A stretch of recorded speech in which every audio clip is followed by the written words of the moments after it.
Hello friends, welcome to Niti IS. Today we are going to discuss a new program that Niti IS is going to launch, and that is for the UPSC mains. This is crash course batch we are going to launch, and this batch is particularly for those students those who are appearing in the mains examination. ही एक marathon batch आहे आणि या बॅचचं tagline आहे की Delhi pattern जो असतो तो आपण पहिल्यांदा पुण्यामध्ये राबवतोय आणि ज्या प्रकारे दिल्लीमध्ये मेन्सची तयारी करून घेतली जाते तर तशीच तयारी आपण इथे करून घेणार आहे.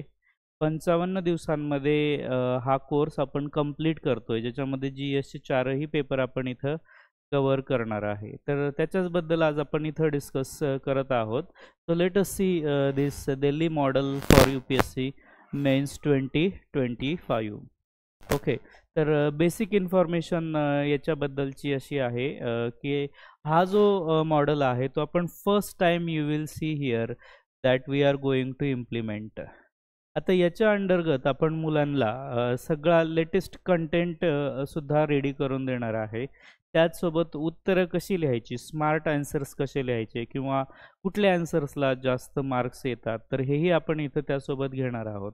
जर फीचर्समध्ये आपण बघाल तर इथं आपल्याला बघायला मिळते की पेपर वाईज स्ट्रॅटेजी आपण इथं मुलांसाठी घेऊन आलेलो आहोत. त्याचप्रमाणे पुढं जर बघितलं तर कंप्लीट कव्हरेज आपल्याला बघायला मिळतंय. UPSC मेन्सचा सिलेबस पूर्णपणे इथं कव्हर केला जाईल. त्याचसोबत पुढं आपण जर बघितलं तर वीकली टेस्ट सिरीजसुद्धा आपण घेतोय. मिनी टेस्ट म्हणजे 5 प्रश्न आपण देणार आणि फुल लेंथ टेस्ट म्हणजे 20 क्वेश्चन्सची टेस्ट असणार आहे. मुलांची रायटिंग प्रॅक्टिस इथं केली जाईल. ओके, सो आजच्या या लेक्चरमध्ये साधारणतः आपण एक इंट्रोडक्शन देतोय की कशा प्रकारे ही बॅच कव्हर केली जाईल. या बॅच बद्दल बोलायचं झालं तर मी म्हणजे जमाल मुलाणी सर आणि महेंद्र सर असे दोघंजण मिळून आम्ही ही बॅच घेणार आहे. याच्यामध्ये तुम्ही बघाल तर दोघांनाही आम्हाला चांगला एक्सपिरियन्स आहे UPSC एक्झामचा. महेंद्र सरांना तर 6 UPSC मेन्स आणि इंटरव्ह्यूचा एक्सपिरियन्स आहे. माझ्याबद्दल बोलायचं झालं तर मी 2 UPSC मेन्स आणि इंटरव्ह्यू दिलेला आहे. त्याचसोबत मी 6 वर्ष टीचिंग करतोय वेगवेगळ्या इन्स्टिट्यूशन्समध्ये म्हणजे ऑल ओव्हर इंडिया. सो बऱ्यापैकी UPSCच्या एक्झामचा एक्सपिरियन्स आम्हाला असल्यामुळं आता पुण्यामध्ये पण आपण हा कोर्स घेऊन आलेलो आहे मुलांसाठी. तर या कोर्सची वैशिष्ट्ये आपण इथं सांगितलेली आहेत. पहिले 3 लेक्चर्स आपल्याला फ्री मिळणार आहेत, त्याच्यामुळं तुम्ही याच्यामध्ये 3 जूनपासून जॉईन करू शकता आणि इथं अटेंड करू शकता की कशा प्रकारे इथं आपल्याला मेन्सची तयारी करून घेतली जाईल आणि या फ्री लेक्चर्सचाही तुम्ही फायदा इथं घेऊ शकता. या बॅचबद्दलची अधिक माहिती आमचे कलीग महेंद्र सर सुद्धा आता आपल्याला शेअर करतील. तर मी पुढं त्यांना इन्व्हाइट करतो की तुम्ही सर ह्या बॅचबद्दल अजून वैशिष्ट्य मुलांना एक्सप्लेन करावं. ओके, ज्या पद्धतीने सरांनी आता तुम्हाला सांगितलं की मी त्याला तुमच्यासोबत जो काही प्रोग्राम होणार आहे तो मी मेन असणार आहे कोऑर्डिनेटर आणि सर त्याच्यामध्ये लीड करतील. मी कोऑर्डिनेटर असणार आहे. मी पण अर्धा पोर्शन घेणार आहे, सर अर्धा पोर्शन घेतील आणि आपलं पूर्ण सिलेबस होईल. पण आजचं आपण इथं जे जमलो आहे ते मेन कारण आहे की आपल्यासोबत जे काही स्ट्रॅटर्जी डिस्कस येणार आहेत ते सर आहेत रणजित यादव सर. ते IAS महाराष्ट्र कॅडर आहेत 2022चे आणि त्यांची खास बात ही त्यांना बोलवण्याचं कारण हे आहे की महाराष्ट्र IAS कॅडर म्हणजे आपल्यासाठी खूप मोठी गोष्ट असते. UPSCमध्ये इवन 1 रँक 2 रँक आले 3 रँक आहेत तरी त्यांना यावर्षी भेटणार नाही आहे, कारण इनसायडरला जागा नाही.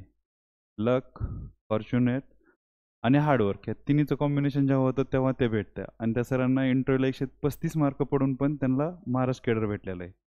मीन्स त्यांनी मेन्समध्ये खूप छान मार्क्स मिळवलेले आहेत आणि ते बी कमी टायमामध्ये. तो आता यावेळेस 84 डेज आहेत किंवा 80 डेज आहेत मेन्ससाठी. आणि जर पुन्हा आपण MPSC जर बघितलं तर MPSCची प्रिलिम सप्टेंबरमध्ये आहे, म्हणजे आपण जुलै एंडपर्यंतच मेन्स अभ्यास करू शकतो. उलटा आपण त्यांच्यापेक्षा बाकीच्यापेक्षा कमी करणार आहेत. बरोबर आहे ना? जर ज्यांचं कोणी अनफॉर्च्युनेटली कोणाची जर एक्झाम नाही निघाली तर मेन्स प्रिलिम, तो आम्ही त्यांना यासाठीच बोलवलं आहे की तुम्ही लिमिटेड टायमामध्ये कसं कव्हर करता येईल आणि तुमची काय स्ट्रॅटर्जी होती. त्यांचे जे मार्क्स होते ते एक्सेप्शनली हाय होते आम्ही दोघांनी सरांनी वगैरे आम्ही सोबत इंटरव्ह्यू दिलेला आहे त्यावेळेस. तो आमची त्यांची चांगली जवळीक मैत्री होती. तर त्यांना मी बोललो की असं असं आहे आणि अशी सिच्युएशन डेव्हलप झाली की नवीन सिलेबस इंट्रोड्यूस झालेला आहे UPSCचा, तो असं काही करता येऊ शकतं का? ते म्हणलं ठीक आहे, मी बोलतो, माझी जी काही स्ट्रॅटर्जी होती ते आपण मुलांसोबत शेअर करू आणि बाकीच्या मग त्या स्ट्रॅटर्जीला अनुसरूनच आम्ही पूर्ण कोर्स डिझाईन केला आहे. हा कोर्स आम्ही 55 डेजमध्ये कव्हर करणार आहेत. आणि या कोर्सची सगळ्यात मेन खासियत काय आहे की आम्ही त्याला दिल्ली मॉडेल नाव दिलं आहे. आता दिल्ली मॉडेल काय आहे वगैरे वगैरे मी तुम्हाला नंतर सांगतो. फक्त त्यातलं एक मेन फीचर सांगतो मी तुम्हाला, की आम्ही काय करणार आहोत की पॉलिटीचा कोर पॉलिटी शिकवणार नाही, कोर हिस्ट्री शिकवणार नाही. पण आम्ही तुम्हाला जे नॉन प्रिलिम्स टॉपिक्स आहेत, जसे की डिझास्टर मॅनेजमेंट आहे, सिक्युरिटी आहे, इन्क्लुझिव्ह ग्रोथ आहे, त्यानंतर पेपर 1मध्ये एन्व्हायरमेंट इम्पॅक्ट असेसमेंट आहे. सायन्स अँड टेक आपण कधीच मेन्स ओरिएंटेड वाचत नाही. आपण जेव्हा बी वाचतो तेव्हा प्रिलिम्स ओरिएंटेड वाचतो ना. तो आपल्याला त्याची काहीच आयडिया नाही ह्या टॉपिकशी. पण बाकी पुन्हा इकॉनॉमीचा काही पोर्शन असेल, ॲग्रीचा पोर्शन असेल, त्याच्याबद्दल आपल्याला थोडी बहुत आयडिया असते. तर ह्या सर्व आयडिया आहेत का आम्ही नॉन प्रिलिम्सवाल्या त्या सर्व कव्हर करणार आहे. तसंच पेपर 1मध्ये काय आहे की इंटरनॅशनल रिलेशन आहे, त्याच्यानंतर सेल्फ हेल्प ग्रुप आहे, सिव्हिल सोसायटी आहे, गव्हर्नन्स आहे, रोल ऑफ सिव्हिल सर्व्हिसेस आहे आणि त्याच्यानंतर थोडं बहुत रिप्रेझेंटेशन ऑफ पीपल ॲक्ट आपण थोडंसं वाचतो, पण एवढा डिटेलमध्ये करत नाही की जो मेन्सला आहे. तर पेपर 2मध्ये आम्ही हे सर्व कव्हर करणार. आणि पेपर 1मध्ये काय करतो आपण की सोसायटी तर कधी वाचतच नाही आहे. त्यानंतर सगळ्यात मेन असतं जॉग्राफी, आपण सगळ्यात जास्त जॉग्राफी वाचतो. पण ती मेन्स ओरिएंटेड जॉग्राफी आपण कधीच वाचत नाही, आपण 2 NCERT वाचतो. पण जे पूर्ण सिलेबस आहे का मेन्सचा, तो राहिलेला 2 NCERT मधला आहे. आणि मी तुम्हाला चॅलेंज देतो की पुण्यामध्ये काय, दिल्लीमध्ये की कुठल्याही स्टुडंटकडे जॉग्राफीच्या नोट्स नसतात मेन्सच्या. बाकी सर्व नोट्स भेटतील, पण जॉग्राफीच्या नोट्सची कोणालाच आयडिया नाही.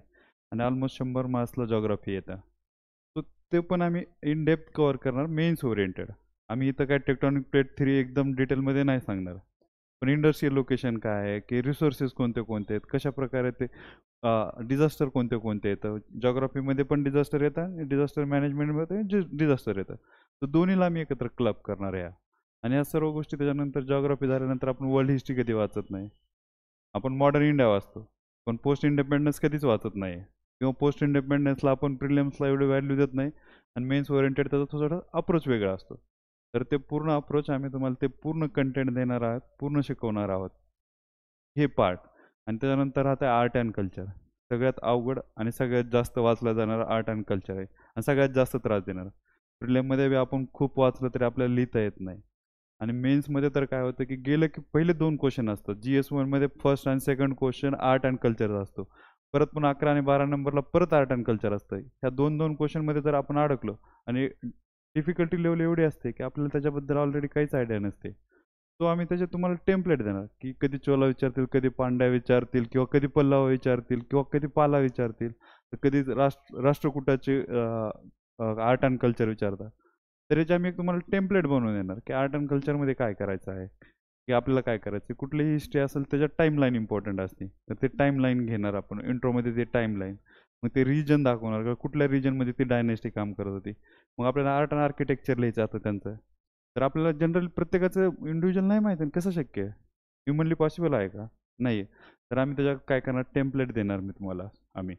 तर त्या टेम्पलेटमध्ये काय असणार की टँजिबल इनटँजिबल असं आपण ते टाईमलाईन लिहिली इंट्रोमध्ये की ह्या राजाने हे तर असं इस्टॅब्लिश केलेली डायनेस्टी, त्याचा टाईमलाईन हा होता की फॉर एक्झाम्पल हे आलं, पाल आला. तर 9 to 11 सेंचुरीमध्ये पाला होते, पालाचं धर्मपालाने इस्टॅब्लिश केली, हे आपण इंट्रोमध्ये लिहिणार.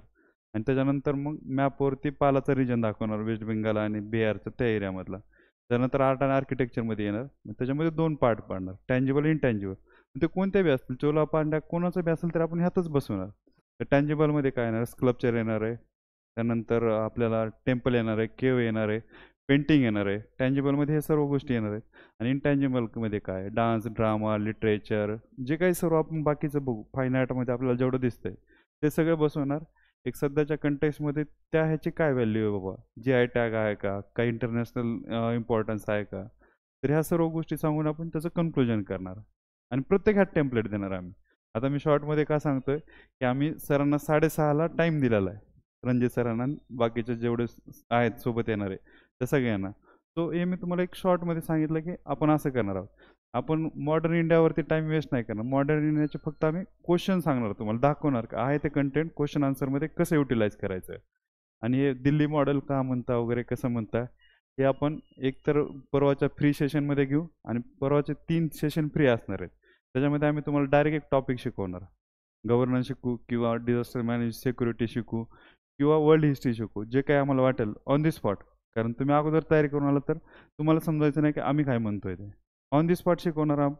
आणि जर तुम्हाला 3 दिवसानंतर वाटलं की ठीक आहे आपण शिकलोय, बाकीचं ऐकलंय, ते ठीक वाटतंय, तर आपण नंतर कंटिन्यू करू ॲडमिशन करून.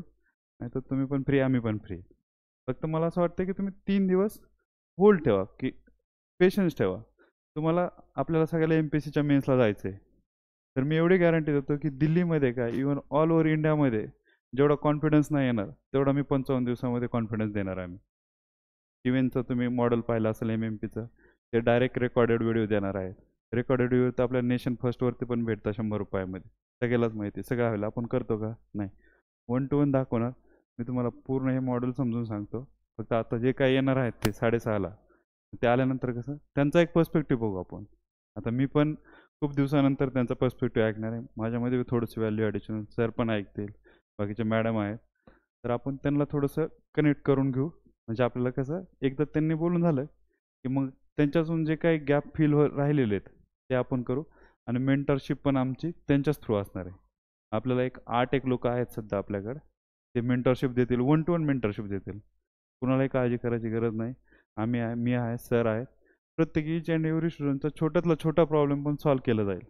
जर कुणालाही वाटलं 3 दिवसामध्ये की योग्य वाटत नाही आहे, जे काही शिकवलं ते समजत नाही, इरिस्पेक्टिव्ह ऑफ बॅकग्राऊंड, मी म्हणत नाही की कोणाचं बॅकग्राऊंड पाहिजे, तुम्हाला डिझास्टर मॅनेजमेंटचं डी जरी माहीत नसेल तरी 3 दिवसामध्ये, जर तुम्हाला आम्ही गव्हर्नन्सचं जी जरी माहीत नसेल तरी तुम्हाला आम्ही पूर्ण गव्हर्नन्स परफेक्ट करून देणार. आणि त्याच्यानंतरच तुम्ही डिसिजन घ्या. म्हणजे हे फक्त टेक्निकल इश्यूमुळे आम्ही 5:30लाच चालू करणार होतो. हे टेक्निकल इश्यूमुळे थोडंसं गडबड झाली, त्याच्यामुळे मी हे मॉडेल सांगत नाही. हे मॉडेल जर आपण त्या सरांचं लवकर जर झालं त्यांचं सर्वांचं, तर आपण ते मॉडेल घेऊ. नाही तर मग परवा दिवशी मी परत समजून सांगेल.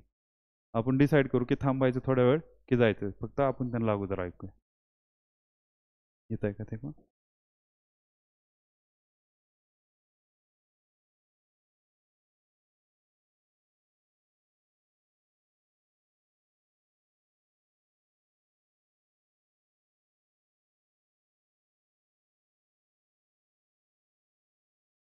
तर ह्या मॅडम आपल्यासोबत बोलतील. त्यांना त्यावेळेसचे हायेस्ट इंटरव्ह्यूचे मार्क्स आहेत मॅडमला, एसे आणि इंटरव्ह्यूचे मार्क्स.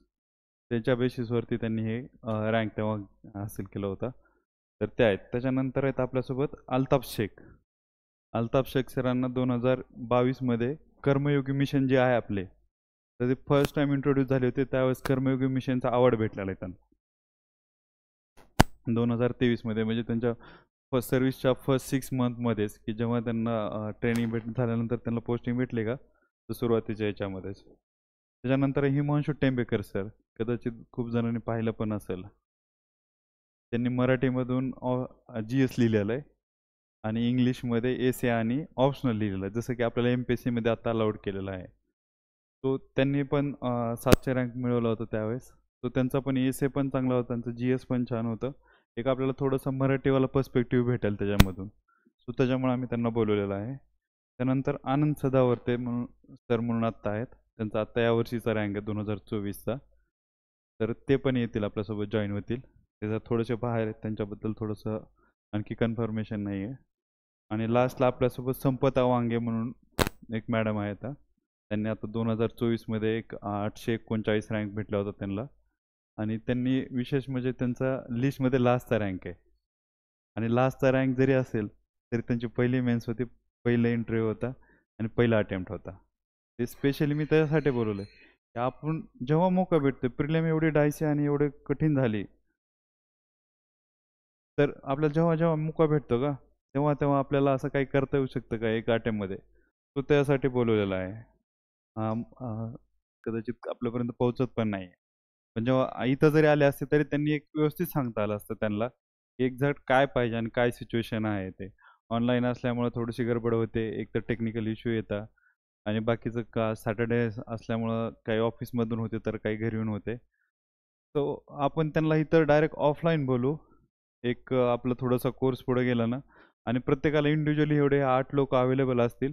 प्रत्येकाला एक मेंटर दिला जाईल. त्यांचं एक पर्टिक्युलर ग्रुपमध्ये सेशन ठेवलं जाईल किंवा एक इंडिव्हिज्युअल बोलले जातील. सो त्याचं काही अडचण येणार नाही आहे तुम्हाला रायटिंगची. तर आमचं मेन कन्सर्न काय होतं माहिती आहे का? हे टॉपर्स वगैरे तर ठीक आहे, की थोडंसं एक आपल्याला पण वाटावं की टॉपर्स काही खूप काही वेगळं काही करत नाही, आपल्यासारखंच असते तर. सेम फक्त ते मेहनत घेतात. त्या रिअल टाईममध्ये त्या सिच्युएशनमध्ये सगळे सेम टॅलेंटेड असतात. त्यांना रिसोर्सेस अवेलेबल होतात. आता त्यांचा टाईम जमून येतो. मेहनत करता एका साईडनं, दुसऱ्या साईडनं अपॉर्च्युनिटी येते आणि ते सिलेक्ट होतं. सो मला वाटतंय की आपण थोडंसं जे टँजेबल गोष्टी आहेत, ज्या मला इथं इम्प्लिमेंट करायच्यात पुण्यामध्ये, ते दिल्ली मॉडेल वगैरे की काय आहे नक्की? आपण पुण्यामध्ये काय करतो आणि दिल्लीत काय होतंय? आणि आपल्याला का गरजेचं आहे? तर सगळ्यात मेन काय आहे माहिती आहे का? ते आन्सर रायटिंग. आन्सर रायटिंगला काय लागणार आहे मला सांगा? सगळ्यात मेन काय लागणार आहे? समजा आपण आन्सर रायटिंग करायचं ठरलं आणि मी तुम्हाला सांगितलं की क्लाउड बस्ट आणि आन्सर लिहा. आता आपला PYQचाच प्रश्न आहे. Cloud burst discuss the cloud burst phenomena. बस एवढंच असेल किंवा disaster management of cloud burst. एक पेपर 1चा एक पेपर 2चं सांगितलं. तर आपण काय करू? रायटिंग करू ठरलंय. पण रायटिंग कशी होणार आहे? जोपर्यंत तुमच्याकडे कंटेंट नाही तोपर्यंत रायटिंग होणार आहे का? की खूप जादा पाऊस कमी टायमामध्ये थोड्याशा एरियामध्ये पडला म्हणजे क्लाउड बस्ट झाला, असं तर नाही होणार ना. तर क्लाउड बस्टची एक प्रॉपर डेफिनेशन लागला आहे. High rainfall of 10 centimetre per hours in a 10 square kilometre area, त्याला काय म्हणायचं? Cloud burst. जर ही डेफिनेशन असेल तरच त्या आन्सर लिहिलेला काही इम्पॉर्टन्स आहे ना, की फक्त आपण लिहिणार की खूप जादा पाऊस होईल, large amount of rainfall in a limited area in a small time. असं तर म्हणजे मग ते तर जनरल कॉमन सेन्स सारखं झालं, ते तर सर्वांना समजतंय. तर आम्हाला हेच सांगायचं आहे. आणि आपल्या इथं काय होतंय की फक्त आन्सर रायटिंग होते. आणि दिल्लीमध्ये काय होतं, MK यादवचा क्लास होतो, शिवेनचा क्लास होतो. ते काय करतात? पूर्ण कंटेंट देतात. आपल्या इथं सांगता की जा हे पेजेस धरा आणि लिहा सर्वजण. तर शक्य आहे का तसं लिहिणं? जे मी तुम्हाला आन्सर सांगितलं होतं आत्ता, की 2 टाईपचं आहे. एक की large amount of rainfall in limited time in a small area. आणि दुसरं काय सांगितलं होतं मी? 10 सेंटीमीटर ऑफ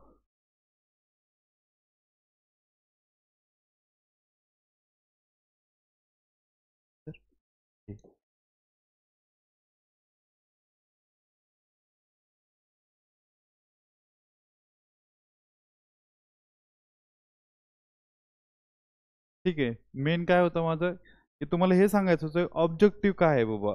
ऑब्जेक्टिव्हिटी आन्सरमध्ये ऑब्जेक्टिव्हिटी पाहिजे. त्यासाठी कंटेंट पाहिजे, क्वालिटी कंटेंट पाहिजे, लिमिटेड टाईमामध्ये. तर ऑब्जेक्टिव्हिटी एक आपल्या सायन्सचा पार्ट आहे.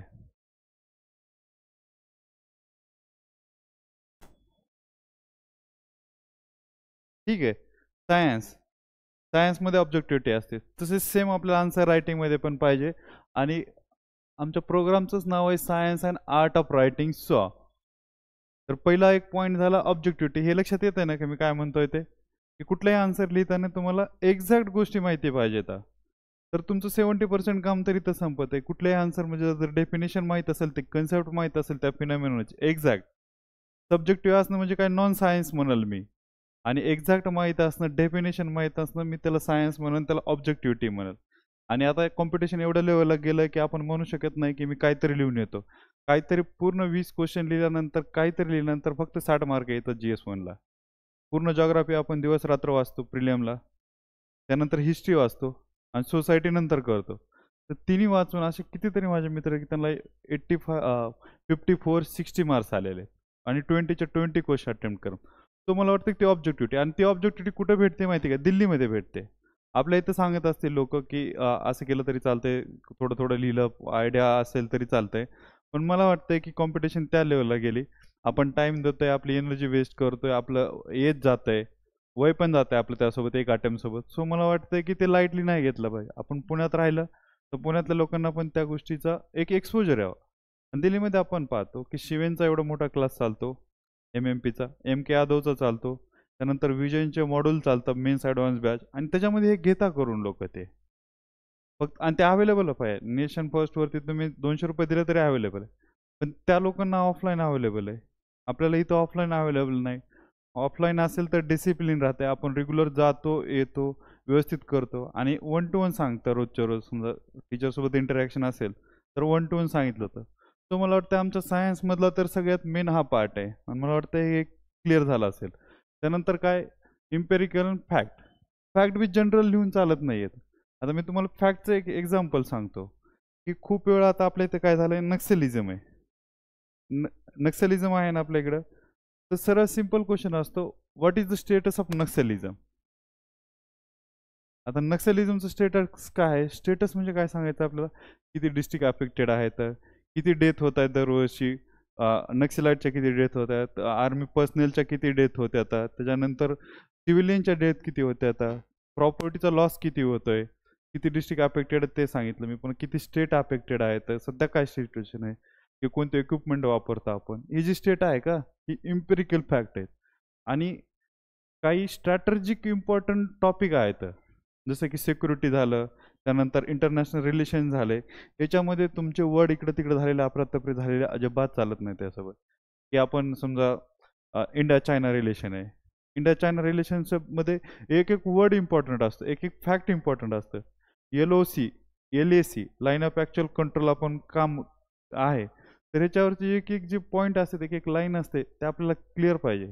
LOC ऐकलं असेल, LAC ऐकलं असेल, त्यानंतर इंटरनॅशनल बॉर्डर ऐकतो आपण, तर ह्या टर्म्स आहेत, ह्या टर्मची क्लॅरिटी लागते. फॅक्च्युअली इम्पेरिकली आपण करेक्ट लागतो की कुठून कुठपर्यंतच्या लाईनला, किती लेनच्या लाईनला LAC म्हणलं जातं आहे, किती किलोमीटर लाईनला इंडिया चायनाच्या ह्याला इंटरनॅशनल बॉर्डर म्हणलं जातं आहे. त्याच्यानंतर LOC आहे इंडिया पाकिस्तानची, तर कुठल्या लाईनला LOC म्हणलं जातं आहे, कुठल्या लाईनला इंटरनॅशनल बॉर्डर म्हटलं जातं आहे. आणि ऑब्जेक्टिव्हिटी काय, LOC आणि LAC मधला फरक, इंटरनॅशनल बॉर्डरमधला फरक म्हणजे ऑब्जेक्टिव्हिटी. आणि लोकांना माहिती आहे दिल्लीमधला, कारण करंटमध्ये चालत राहतात गोष्टी, त्या ते करत राहतात, ते देत राहतात, ते कारण पैसे पण घेतात, तसे मेहनत पण करतात आणि लोक येतात पण, त्यांच्याकडे टाईम पण आहे. तो मला वाटतं की जोपर्यंत तुम्ही ह्या गोष्टीमध्ये परफेक्ट नाहीत, तोपर्यंत science and art of writing जे आहे त्याच्यामध्ये काही व्हॅल्यू नाही आहे. जेव्हा आपण ह्या गोष्टी ॲड करतो का, ऑटोमॅटिकच आपला आन्सर रिफाईन होत जाईल आणि ऑटोमॅटिक त्याला स्ट्रक्चर येत जाईल. तर मला वाटतं दुसरं इम्पेरिकल गोष्ट जी की सायन्समध्ये इम्पॉर्टंट आहे, आन्सर रायटिंगमध्ये पण मी दाखवली की काय इम्पॉर्टंट आहे, कशी इम्पॉर्टंट आहे. इवन जरी आणखी जरी इम्पेरिकल डेटा जरी म्हणायचं म्हटलं तरी आपण जेंडर इक्वॅलिटीचा म्हणू, त्यानंतर पॉवर्टीचा म्हणू, किंवा ह्युमन डेव्हलपमेंट इंडेक्स म्हणू. जर आता ह्युमन डेव्हलपमेंट इंडेक्समध्ये आपण खाली असतो 140-50च्या आसपास, तर आपण त्याला म्हणू शकत नाहीत की 10-20 नंबर आहे म्हणून. इम्पेरिकली करेक्ट पाहिजे. ट्रान्सपरन्सी इंटरनॅशनलचा करप्शन परसेप्शन इंडेक्स असतो. Even environment impact assessment, environment परफॉर्मन्सचे कितीतरी इंडेक्स आहेत, तर त्याच्यामध्ये पण इंटरनॅशनल लेवलला खूप सारा बॉल होतो. कधी कधी आपला 180 पैकी 176 रँक असतो, तर त्याला आपण जनरली काहीतरी लिहायचं म्हणून, एक फॅक्ट लिहायची म्हणून 110-20 करू शकत नाही ना. आणि जर केलं तर मग ते 60 मार्क येतात. मला हे सांगायचं तुम्हाला. आणि ह्या गोष्टी आहेत, खूप काही अवघड नाही, ते थोड्याशाच गोष्टी येतात. एक जर कुठलाही टॉपिक जर काढायला गेलं का, GS 1, 2, 3, 4, तर 200 ते 300 पेजेसपेक्षा जास्त नोट्स नाही होणार. पण आपल्याला एक्झॅक्ट माहीत पाहिजे की काय करायचंय ते. त्यानंतर आता हे तुम्हाला ह्याच्या लक्षात आल्या, ह्या गोष्टी या दोन तर लक्षात आल्या ना. आता मी तुम्हाला सगळ्यात मेन गोष्टीकडे घेऊन चाललोय की अख्खी UPSC इथं थांबते येऊन, रॅशनल आणि लॉजिकल गोष्टीवरती. आता सगळ्यांनी पेपर दिलाय प्रिलिमचा. प्रिलिमच्या पॅसेजमध्ये काय होती लाईन पॅसेजची, प्रॅक्टिकल, रॅशनल आणि प्लाउजेबल गोष्टी सांगा, ट्रक सांगा, अजम्पशन सांगा. काय होतं, सायंटिफिक होतं, प्रॅग्मॅटिक होतं स्टेटमेंट.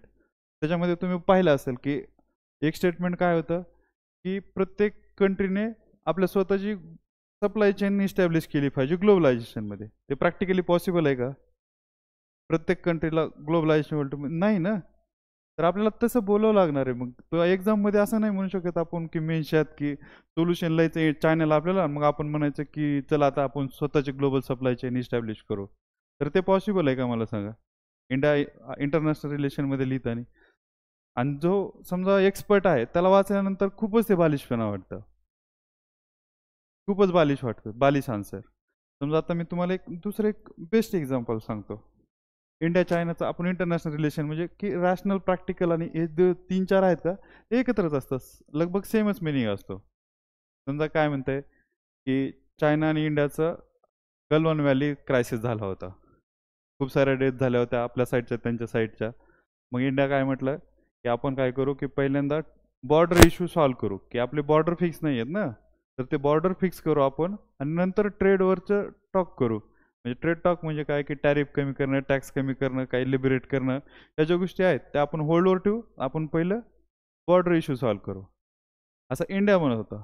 चायना म्हणत होतं की नाही आपण दोन्ही पण करू, सोबत सोबत करू, आतापर्यंत जे चालू होतं का ते करू. पण इंडियाने गलवान आल्यानंतर स्टँड चेंज केलं की नाही आता आम्हाला नको आहे, आता आम्हाला इम्पॉर्टंट आहे बॉर्डर बॉर्डर इश्यू रिझॉल्व्ह करायचा.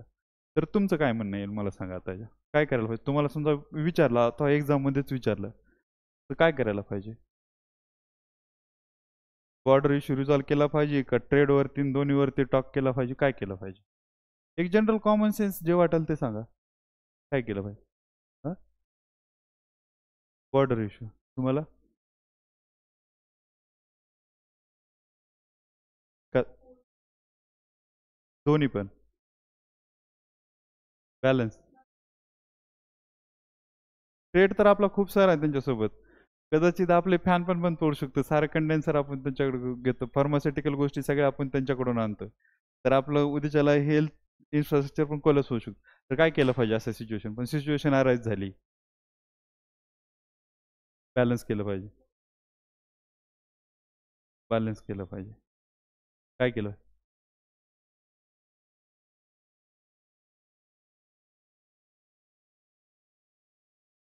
ठीक आहे, म्हणजे आता बघा हे एक्झॅक्ट तुम्ही जे म्हणताय का, आता मी थोडंसं कॉम्प्लिकेटेड केलं आणि मी तुम्हाला थोडीशी अगोदर डायरेक्शन दिली होती, त्याच्यामुळे ह्या दोघांनी डायरेक्शन ती पकडली, ह्यांच्या लक्षात आलं की काय चाललं इथं ते एक्झॅक्ट.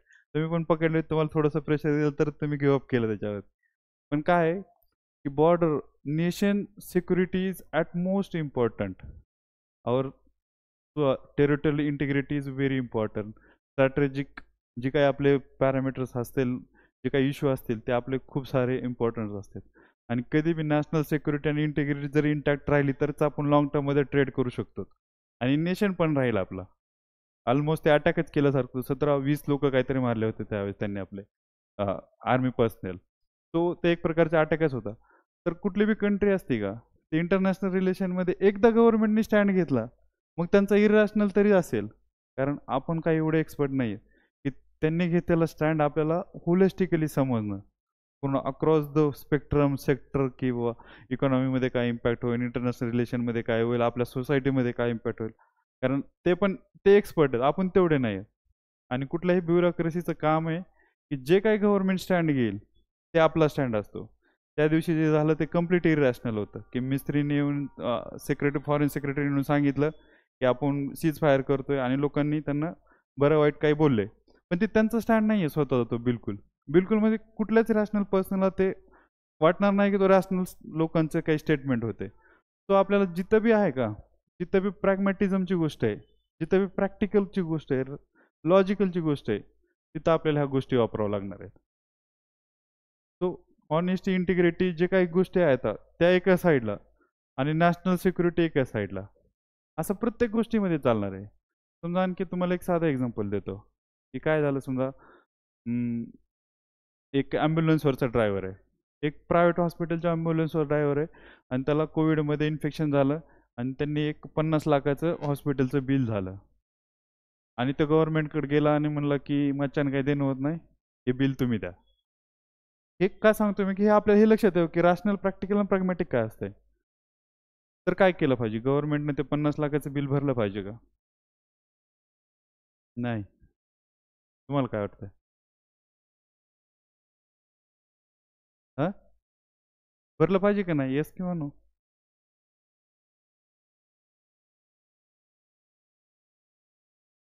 असं नाही.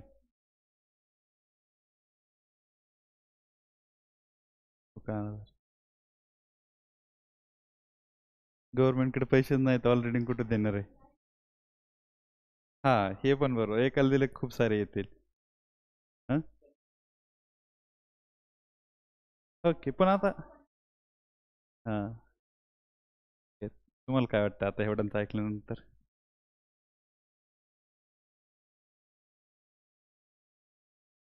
ओके, की एखादा पेशंट आहे, तो पेशंट ॲम्ब्युलन्सवरती काम करतो आणि त्याला कोविड झाला आणि त्यानं 50 लाखाचं हॉस्पिटल प्रायव्हेट हॉस्पिटलमध्ये जाऊन बिल केलंय आणि तो गव्हर्नमेंटला जाऊन म्हणतो की माझ्यानं काही भरणं होत नाही, हे बिलची पावती आणि हे तुम्ही हॉस्पिटल बघून घ्या. तर गव्हर्नमेंटनं भरलं पाहिजे का बिल त्याचं? आयडिया तर येऊ लागली ना की काय म्हणतोय मी ते. तर आता हे काय तुम्ही म्हटलं की देणार नाही, की पैसे नाही येत, क्राऊड फंडिंग वगैरे केली पाहिजे. तर ही सेम केस दिल्ली हायकोर्टामध्ये गेली होती आणि दिल्ली हायकोर्टाने सांगितलं होतं की it's social contract of government or social responsibility of government to pay the bill and ensure the right to life of the every citizen and health of the every citizen. हा article 21. Social contract आपण काय करतो, state म्हणजे काय, state थोडीच आहे, आपण सगळ्यांनी मिळून बनवलं नाही सोशल कॉन्ट्रॅक्ट स्टेट. जे काही रुसो वगैरेंचं यांचं जे सोशल स्ट्रक्चर बनतंय सुरुवातीला आपल्या वेगवेगळ्या ऑप्शनमध्ये आहे, तर ते सोशल कॉन्ट्रॅक्टला रिस्पेक्ट केलं पाहिजे, त्याला अपहेल्ड केलं पाहिजे. आणि हे गव्हर्नमेंटची रिस्पॉन्सिबिलिटी की हेल्थ फॅसिलिटी प्रोव्हाइड करणं क्रायसिसच्या.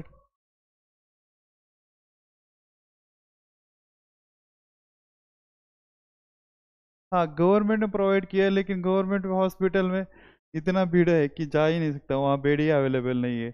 और प्राइवेट हॉस्पिटल तुम रेगुलेट कर रहे हो ना, गवर्नमेंट रेगुलेट करेगी कि कोविड का 50 लाख का बिल आएगा तो फिर क्या कर रहे हो तुम लोग, समझ में? रेगुलेशन, बिल का रेगुलेशन कर दो, लिख दो कि ये अभी जो गवर्नमेंट में किए है ना कि ये टेस्ट के सीटी स्कैन के लिए इतना पैसा है, एमआरआई के लिए इतना पैसा, ये गवर्नमेंट का काम है, ये तो इंडिविजुअल का काम नहीं है. तो इसके बदल उसका जस्टिफिकेशन ये है, रैशनल प्रैग्मेटिक और यूपीएससी के स्टूडेंट का जस्टिफिकेशन ये है कि हमें प्रैग्मेटिक रहना है, हमको प्रैक्टिकल रहना है, हमें सोशल कॉन्ट्रैक्ट अधेयर करना है.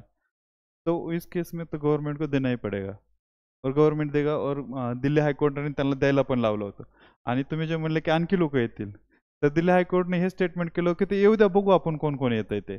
आणि ॲक्च्युली कोणच आलं नव्हतं, एकच केस झाली होती ती. तो म्हणजे हे हे ह्याच्या एक्झॅक्ट अपोजिट काय आहे माहिती आहे का, हे स्टिरोटाईप आहे.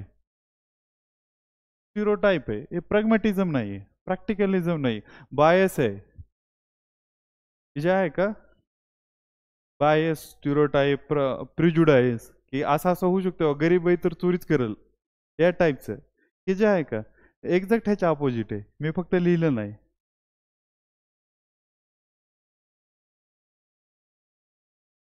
हां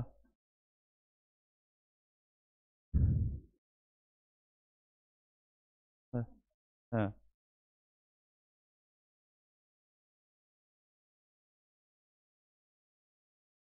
हम्म.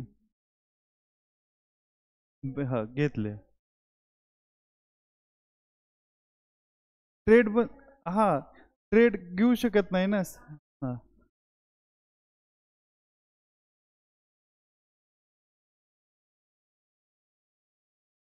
हम्म.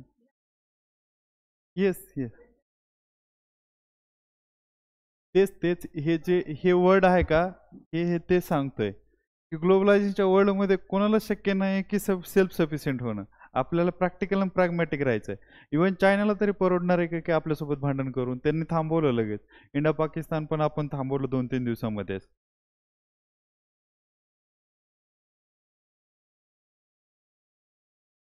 बस मला पण हेच सांगायचं होतं, आपण प्रो गव्हर्नमेंट नाही आहे, आपण काय पाहिजे माहिती का, प्रो करिअर ओरिएंटेड पाहिजे.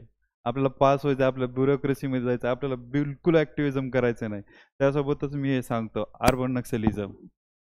आता आपण एकदम एक प्लॅटफॉर्मवर आलो, मला जे सांगायचं होतं का आता पुस्तोर तिथं पोहोचलोय आपण. की हे जे सायन्स आहे का, हे सायन्स मी त्याच्यासाठीच आणलं होतं. म्हणजे एक्झॅक्ट मला तुम्ही पॉईंट घेऊन आलाय, आता सगळ्याला क्लिअर होणार आहे. आता मी एक शब्द टाकतो तुम्हाला, तुम्हाला काय फील होतंय सांगा. अर्बन नक्सलिझम. कोणाला कोणाला वाटतंय की अर्बन नक्सलिझम आहे, एक्झिस्ट करतंय? तुम्हाला वाटतंय? तुम्हाला वाटतंय? तुम्हाला वाटतंय? तुम्हाला तुम्हाला अर्बन नक्सलिझम असं लोक एक्झिस्टच करत नाहीत ह्या जगामध्ये, करताय का नाही? हा मग गव्हर्नमेंट जे रात्रंदिवस म्हणतंय की अर्बन नक्सलिझम, म्हणजे मला हे सांगायचं आपल्याला एक्झॅक्ट इथंच घेऊन जायचं. जे सायन्स होतं का मॅडमने एकदम बरोबर पॉईंट काढला आणि आपण तिथं पोहोचले. आता आपण एक 5 मिनिटामध्ये तिथं पोहोचणार आहे. याच्यानंतर ना आपण कुठलाही टॉपिक चुकणार नाहीये, एकदम स्ट्रीमलाईन होणार आहेत आपण. फक्त मला एवढं सांगा, कार्बन नक्सलिझम एक्झिस्ट करतोय का नाही? हा हा. पण जे गव्हर्नमेंट म्हणतंय ते मी अर्बन नक्सलिझम म्हणतोय. कोणतं? माओइस्टवालं जे जंगलामध्ये येतात का त्यांचा काउंटर पार्ट. मी सोशल एलिमेंट म्हणत नाही आपल्यातले, ते तर आहे सगळीकडेच एक्झिस्ट करतात, त्याचं काही नाही. पण जे गव्हर्नमेंट एक्झॅक्ट म्हणतंय ते एक्झिस्ट करतंय की नाही मला एवढं पाहिजे फक्त. आणि इथून आपण डायरेक्ट इथं पोहोचतो. याच्यानंतर एक पण क्वेश्चन कोणाचाही चुकणार नाही.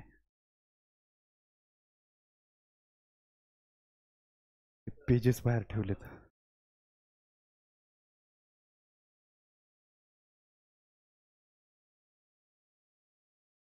मी आणखी थोडंच तुम्हाला डायरेक्शन देतो की PM न म्हटलं की अर्बन नक्सलिझम सोबत आपल्याला टॅकल करायचं, आपल्याला ते हँडल करायचं. आता सांगा मला.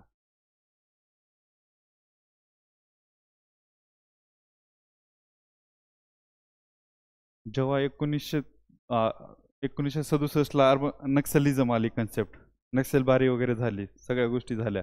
त्यानंतर चारू मुजुमदार वगैरे हे लोक आले, सगळे त्यांनी रुरल एरियामध्ये अपरायझिंग वगैरे केली, सगळं केलं आणि त्यांचं मोबिलायझेशन झालं. एक एक टेरिस्ट ॲक्टिव्हिजम वगैरे सगळ्याच्या व्हायलन्स आहे ते. तर त्यांचा मेन ऑब्जेक्टिव्ह काय आहे? मेन ऑब्जेक्टिव्ह की जी स्टेट इस्टॅब्लिश आहे त्याला डिस्टॅबिलाइज करून पीपलचं स्टेट इस्टॅब्लिश करायचं आहे. आणि त्याच्यासाठी त्यांचं मीन्स काय? व्हायोलन्स. त्यांचे मीन्स पण फिक्स आहे. Violence is the only means, not a public mobilisation किंवा डेमोक्रेसी. हे क्लिअर नाही आहे त्यांचं मीन्स. आणि मग त्यांनी ह्या ज्या गोष्टी केल्या का सर्व मोबिलायझेशन करायला चालू केलं, मग पैसा कलेक्ट करणं हे करणं, आणि ते मग लास्टला जाऊन ते पोहोचलेत अर्बन नक्सलिझम. आणि त्यांचं जे चार्टर आहे का त्या चार्टरमध्ये अर्बन नक्सलिझम म्हणजे चार्टरचं जे त्यांचे हे आहे की अर्बन पीपल जे एज्युकेटेड आहेत तिथं त्यांचे माइंड एज्युटेट करणे. एज्युटेट कसे करणार? किंवा एक्सप्लॉयटेशन होतंय, ऑपरेशन होतंय आणि खूप म्हणजे लोकांना टॉर्चर केलं जातंय.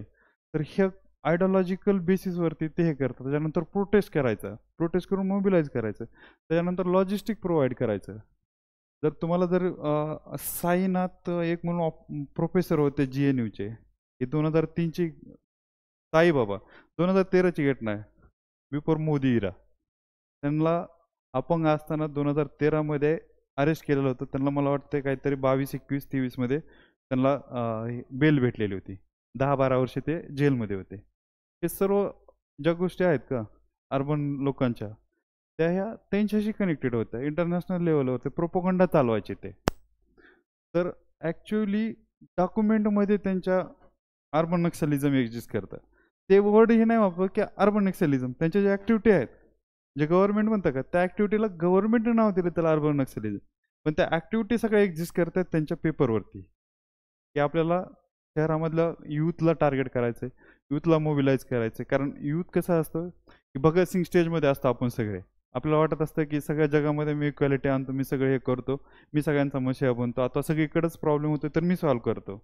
तर त्या स्टेजमध्ये लोकांना पकडायचं, म्हणजे त्यांच्या माइंडवरती कब्जा करायचा, त्यांना हे करायचं. आणि हे तर ते जे ॲनॉलॉजी आहे ती त्या ज्या सर्व ॲक्टिव्हिटी आहेत त्या अर्बन नक्सलिझमच्या आहेत. आणि जे आपण टी व्हीवर बघतो का, टी व्हीवर नेहमी न्यूज चॅनलवर असेल किंवा गव्हर्नमेंट ऑफिशियल डॉक्युमेंट असतील किंवा हे असतील, त्याच्यामध्ये ते सारखे नेहमी नेहमी टार्गेट करत राहतात की व्हायोलन्स करतेत, हे टार्गेट करतेत, हे गरीब लोकांना मारतेत, अथवा हे आर्मी पर्सनलला मारतेत. यांची एकच आयडिओलॉजी आहे की गरिबांना त्रास देणे, लोकांना व्हायोलन्स करणे. तर ही गव्हर्नमेंटची स्ट्रॅटर्जी. फक्त गव्हर्नमेंट हे पब्लिकली ही फक्त एक लाईन बोलत नाही, ॲक्च्युअल सिच्युएशनमध्ये हे एक्झिस्ट करतं. ह्याला काय म्हणतात? काउंटर आयडिओलॉजी म्हणतात.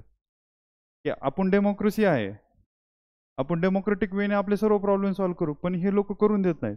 तर ह्यांना एक त्या लेवलला मोबिलायझेशन करून लार्जर लेवलला त्यांची जी आयडिओलॉजी प्रोपोगंडा आहे का त्याच्या अगेन्स्ट काम करण्यासाठी किंवा त्या आयडिओलॉजीला डिमीन करण्यासाठी काम केलं. रादर दॅन ते काय डेमोक्रेसीला डिमीन करतात. Democracy is the best form of the governance. आतापर्यंत जेवढे गव्हर्नन्सचे फॉर्म एक्झिस्ट करतात तो आपण इकडून गव्हर्नमेंट त्या टाईपचं एकदम अपोजिट डायरेक्शन येतं, सर्व गव्हर्नमेंट करतं. मग त्याच्यासोबत काय असेल, डेव्हलपमेंट असेल, फोर्स टू फोर्स हे करायचं असेल, किंवा आपल्या आर्मी पर्सनल त्यांना एलिमिनेट करायचं असेल, त्यांच्या आर्मी पर्सनल त्यांना एलिमिनेट केला तर तो एरिया कब्जा केल्यानंतर तिथं डेव्हलपमेंट पोहोचवणे, ते डेव्हलपमेंट पोहोचवल्यानंतर त्यांना कॉन्फिडन्स देणं, त्यांचं एम्पॉवरमेंट करणं, या सगळ्या गोष्टी गव्हर्नमेंट साईड बाय साईड करतं. आणि त्याच वेळेस मास मीडियामध्ये, कम्युनिकेशनमध्ये लार्ज लेवलवरती काउंटर आयडिओलॉजी, त्यांचा जो प्रोपगंडा आहे त्याच्या अगेन्स्ट आयडिओलॉजी देणं. तर हे अर्बन नक्सलाइट एक्झिस्ट करत आहे, गव्हर्नमेंट ॲक्सेप्ट करत आहे. सो आपण त्याच्या अगेन्स्ट जाऊन नाही हे करायचं, आपल्याला पास व्हायचं आहे. आणि हे पास होणं म्हणजे पण मला वाटतं एक सायन्स आहे. आणि नॉर्थ इंडियन लोक खूप प्रॅग्मॅटिक आहेत, खूप प्रॅग्मॅटिक. इवन नॉर्थ इंडियन काय, साऊथ इंडियन पण खूप प्रॅक्टिकल आहेत. आणि आपण मध्ये तर आपण खूप इमोशनल आहेत, आपल्याला एक्झॅक्ट लक्षात येत नाही की आपल्याला इकडे काय करायचं आहे. मग आपण काय करतो, कन्फ्युजनमध्ये राहतो आणि मग आन्सर आपण तसंच लिहितो. म्हणजे एक्झॅक्ट 10 मिनिटापूर्वी आपण गव्हर्नमेंटच्या साईडनं होतो, 5 मिनिटानंतर आपण इकडे आलो की पैसे गव्हर्नमेंटकडे नव्हते, गरीबाला द्यायला नव्हते, आपल्याकडेच नव्हते. आणि आपल्यालाच वाटत होतं की दुसरे गरीब येतील आणखी.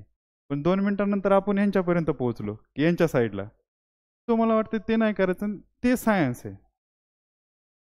हे सायन्स आहे. आणि UPSC प्रत्येक पेजवरती लिहून देत होती, रॅशनल, प्रॅग्मॅटिक, प्लाउजेबल, हेच वर्ड होते ना, सायंटिफिक, प्रॅक्टिकल. म्हणजे तिथून जर उचलले का पॅसेजमधून तर इथं पोहोचतोय आपण. फक्त तेवढं कनेक्शन लावायचं. फक्त एक मला वाटलं, म्हणून मला समजलं ज्या गोष्टी, त्या मला वाटतं की ते इम्प्लिमेंट केल्या पाहिजे.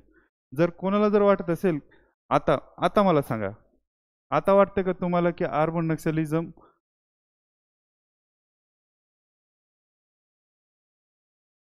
ही टर्म एक्झिस्ट करत नाही, आता ही सिच्युएशन एक्झिस्ट करत नाही, आता वाटते का कोणाला? म्हणजे काही डाऊट आहे का? थोडं बहुत तर आपण क्लिअर झालं असतं ना, की आणखी वाटतंय की नाही हे डिमेनच करतंय गव्हर्नमेंट, असं आहे का? साईनाथला 2013 मध्ये उचललं, एवढं तरी लक्षात घ्या. म्हणजे हा पण आपण कुठल्या तरी प्रोपगंडामध्ये अडकलोय, आपण 2013 बघत नाही. मला हे सांगायचं नाही, मला फक्त तुम्हाला इथं घेऊन जायचंय. आणि मी तुम्हाला एक्झाम्पल 2013चं काय सांगतोय, आपल्याला कुणीतरी आयडिओलॉजिकल बंबार्डमेंट करतंय, जसं त्या रात्री झालं. कोणत्या, मला सांग कधी झालं हे? इस्लामाबाद, कराची, हा सगळे घेतलं का नाही? सगळ्यांनी रातोरात घेतलं आपण सगळ्यांनी, आपल्याला पण भारी वाटलं होतं. आणि त्या साईडला त्यांनी दिल्ली घेतली होती, त्यांनी कानपूर घेतलं होतं, फक्त आपण त्यांची न्यूज नव्हती बघितली. आणि हे काय होतं माहिती का, सोशल मीडिया वॉर होतं ते, दोन्ही साईडनं होतं. इवन त्यांच्या प्राईम मिनिस्टरनं पण येऊन म्हणलं की आम्ही जिंकलो, म्हणले का नाही? मोदीच्या अगोदर येऊन म्हटलं की आम्ही जिंकलोय. तर ह्या गोष्टी झाल्या. आता ह्या गोष्टीमधून मला काय म्हणायचं आहे, तुम्ही पडू नका, तुम्ही काय करा, इथं जावा आणि आपल्या एक्झामसाठी जे लागतंय ना ते करा. मला असं वाटतंय. आता हे झालं नॅशनल इंटरनॅशनल सिक्युरिटीवालं, हे थोडंसं हेवी झालं. आणखी एक थोडंसं मी सायन्सकडे नेणार आहे, आणखी एक छोटंसं हे सांगतो, फक्त लय काही करू नका, जर समजलं तर आपण समजलं म्हणू.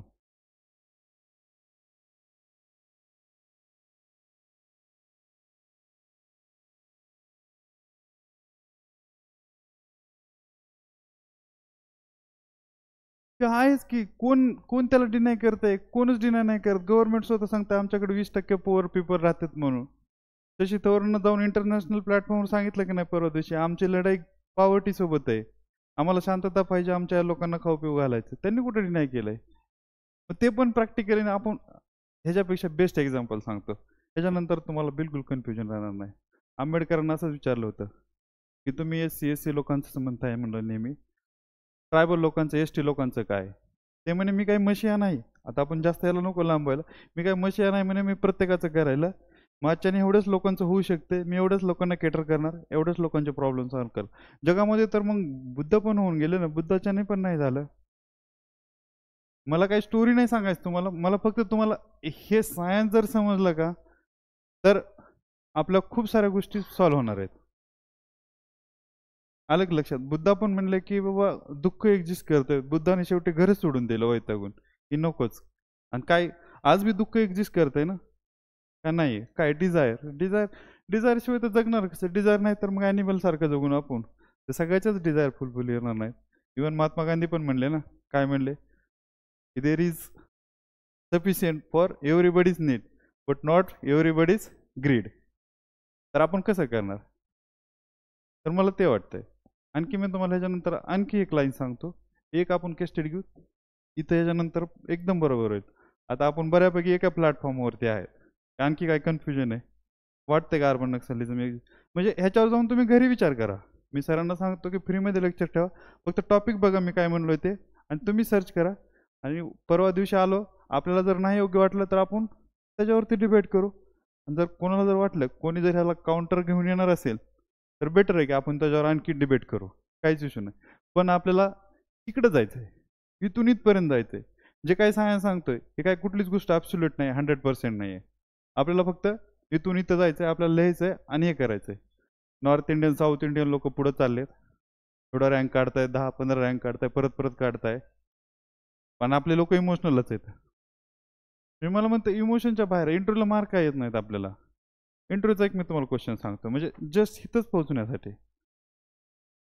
आणि केस स्टडी पण आहे आपल्याला. आता पूर्णच घ्यायचं जी असतं त्यातली केस स्टडी सांगतो की 4 ऑफिसर आहेत, त्यातलं एक लेडी ऑफिसर आहे, 3 मेल आहेत.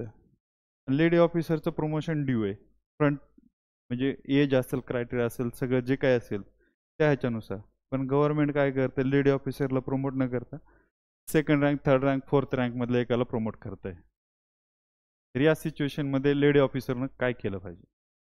त्यांचं प्रमोशन ड्यू होतं, त्यांचे म्हणजे ऑलमोस्ट कुठल्याही क्रायटेरियाने बघितलं तर त्यांनाच द्यायला पाहिजे. काय केलं पाहिजे?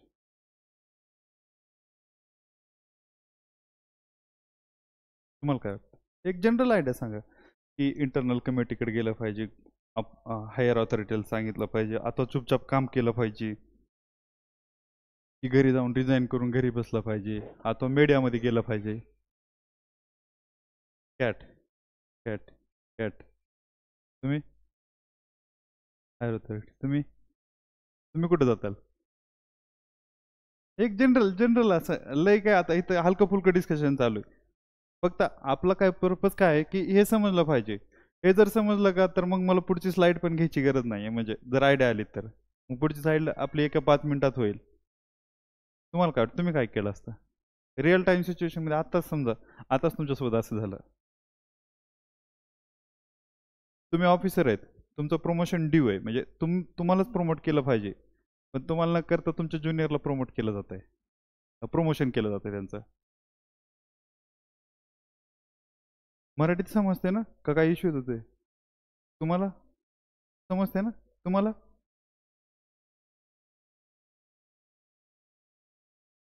जे काय वाटतंय ते की हायर ऑथॉरिटीकडे जाईल, रिझाईन कराल, मी आहे तसं काम कराल, आता मी मीडियामध्ये जाऊन सांगेल की असं असं करते गव्हर्नमेंट.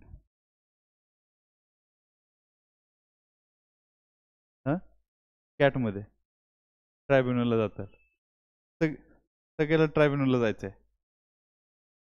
ठीक आहे, म्हणजे काही इश्यू नाही आहे. म्हणजे मला काय म्हणायचं आहे, एकदा जर तुम्हाला ही लिंक जर तुम्ही पकडली का, असं तर बाकीच्या जरी म्हटलं तरी नाही मिळणार की काय म्हणतोय मी ते.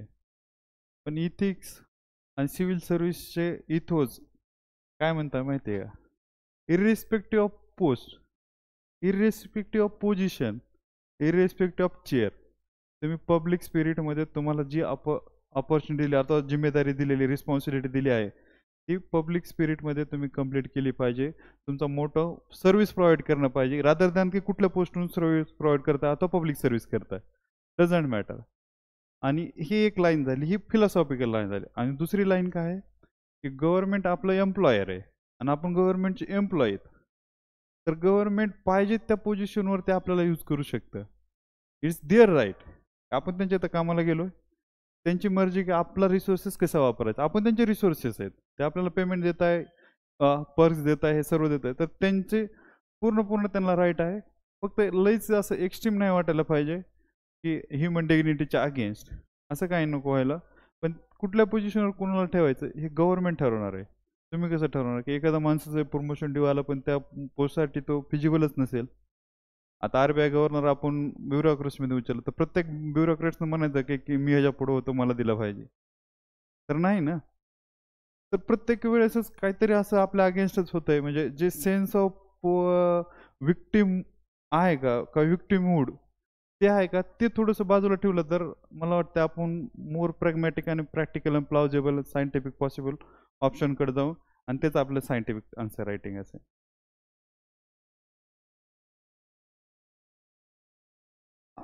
हां, म्हणजे पब्लिक स्पिरिटमुळे सेन्स ऑफ सर्व्हिस प्रोव्हाइड करण्यासाठी बाबा आपण केलं.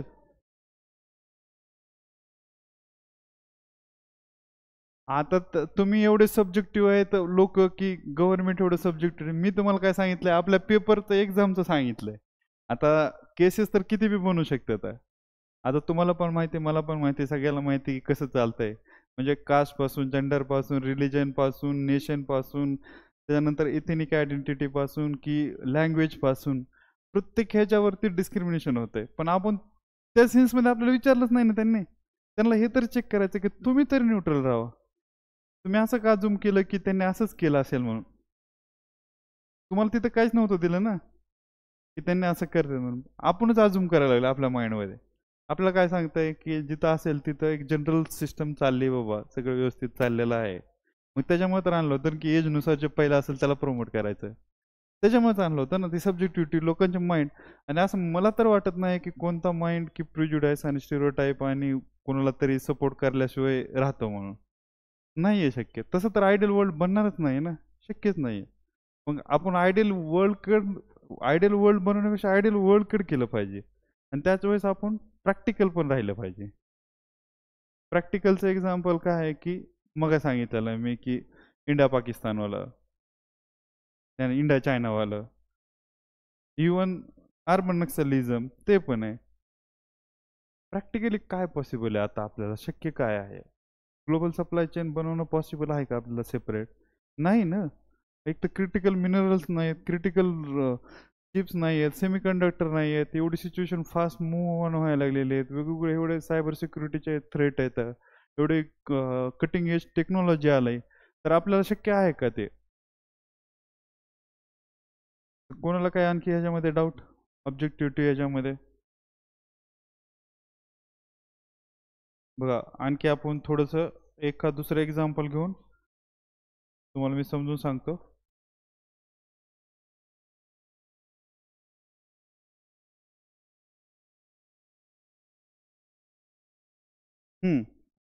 आणखी एक काय असतंय की चाइल्ड लेबर आहे. एखाद्या कोळशाच्या खाणीमध्ये चाइल्ड लेबर काम करतंय, तो कोल माईनच्या ह्याच्यात चाइल्ड लेबर काम करतंय आणि तिथला सीओला आता ह्याला लक्षात आलं की किंवा गव्हर्नमेंटने सांगितलं की बंद करून द्या आता हे चाइल्ड लेबर वगैरे. तर त्या कंपनीच्या सीओने काय केलं पाहिजे? Child labour. आणि मग ते चाइल्ड लेबर बंद करून मग काय केलं पाहिजे त्यांनी नंतर, त्याच्यासाठी काय केलं पाहिजे असं?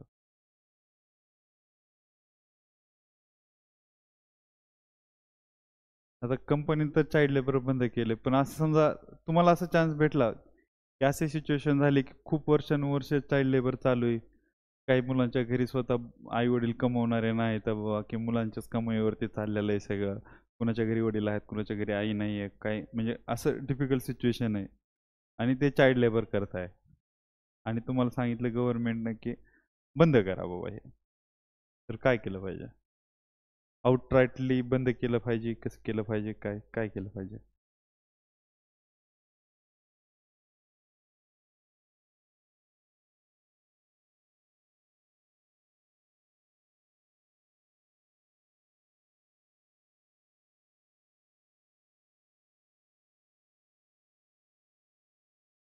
ठीक आहे.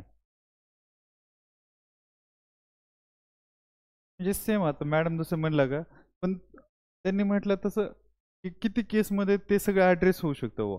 आउटराईटली एखादा मुलगा आणि तो ब्रेड विनर आहे, तर आउटराईटली त्याला जॉबमध्ये काढून टाकून शाळेत नेऊन टाकलं पाहिजे का बाबा? हे पण बघितलं पाहिजे. त्याला शाळेत टाकल्यावर नंतर तो शाळेत राहील का? त्याच्या आईवडिलांचं जे त्याच्यावर डिपेंड आहेत त्यांची काय सिच्युएशन होईल? की त्याला स्किल दिली पाहिजे दुसरी की काय केले पाहिजे? हे सगळ्या प्रॅग्मॅटिक गोष्टी आहेत ना त्या. इव्हन समजा अशी सिच्युएशन बनवली होती की शिवाय तुम्ही कसं इम्प्लिमेंट करणार आहोत, स्कूल चाइल्ड लेबर आहे. तर काही ठिकाणी आपण म्हणतो की नाही मग आम्ही शाळा चालू करू, आम्ही कंपनी, तर आम्ही हे करू ते करू. तर नाहीये, हे कंपनीचं काम नाही. कंपनीचं काम बिझनेस करणं आहे. त्यांनी त्यांचा बिझनेस करत राहिलं पाहिजे. पण ज्या काही NGO आहेत, ज्या काही ऑर्गनायझेशन आहेत, ज्या काम करतात चाइल्ड लेबर रिहॅबिलिटेशनसाठी, याच्यासाठी, अशा लोकांना कॉन्टॅक्ट केला पाहिजे. त्यांना CSR मधला फंड दिला पाहिजे.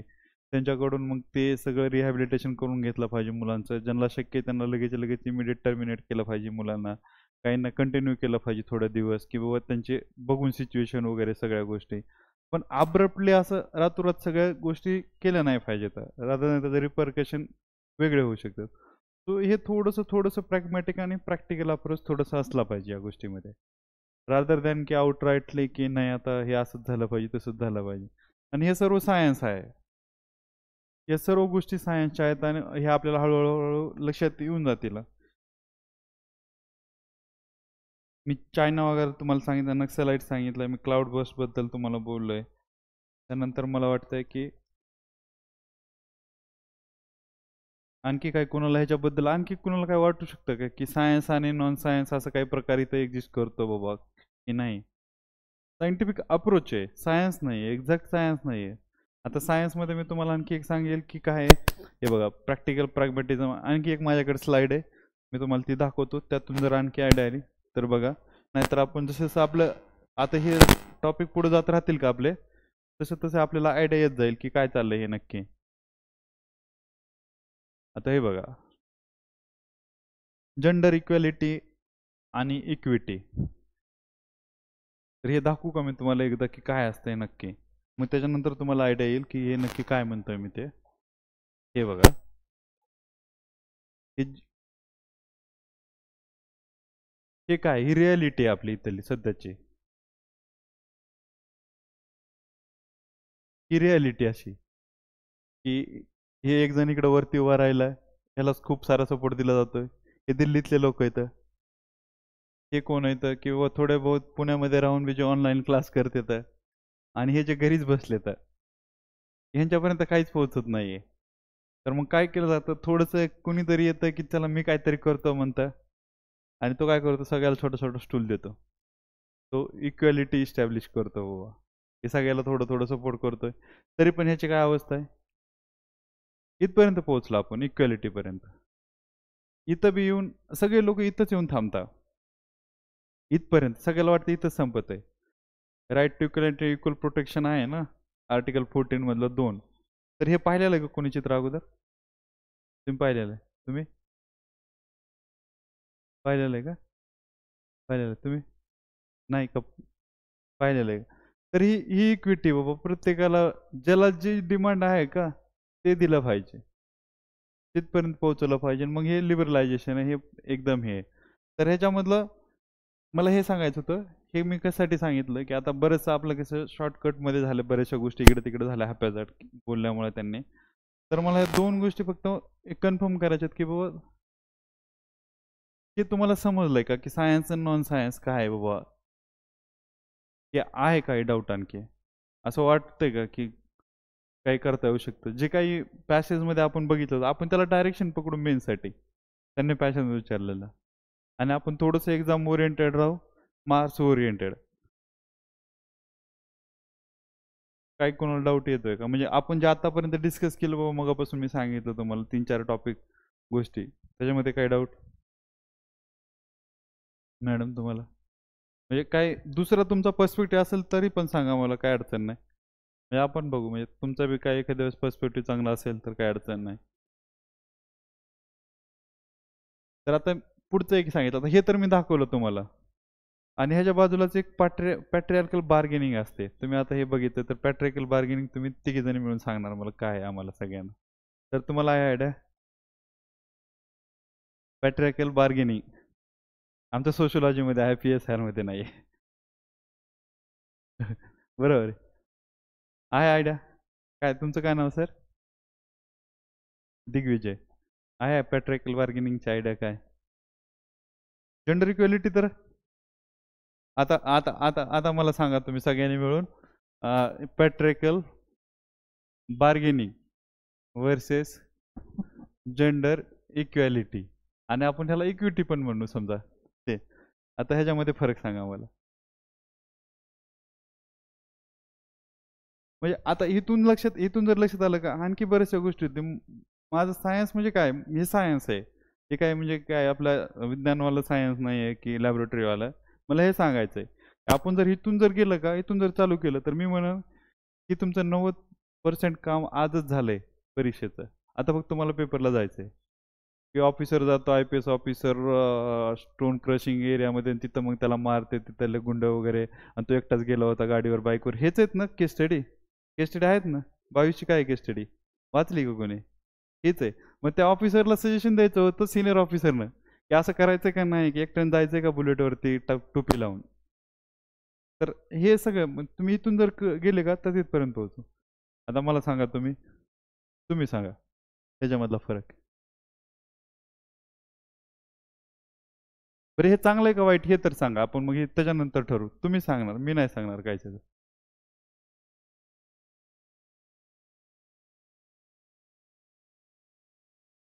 नाही पता. तुम्हाला पण नाही माहिती. ह्यांना बघू माहिती. तुम्हाला वाचलंय कधी जेंडर इक्वॅलिटी? शुअर. त्याच्यासोबत पॅट्रिकल बार्गेनिंग नाही कधीच ऐकलं तुम्ही madam? New term. Gender equality.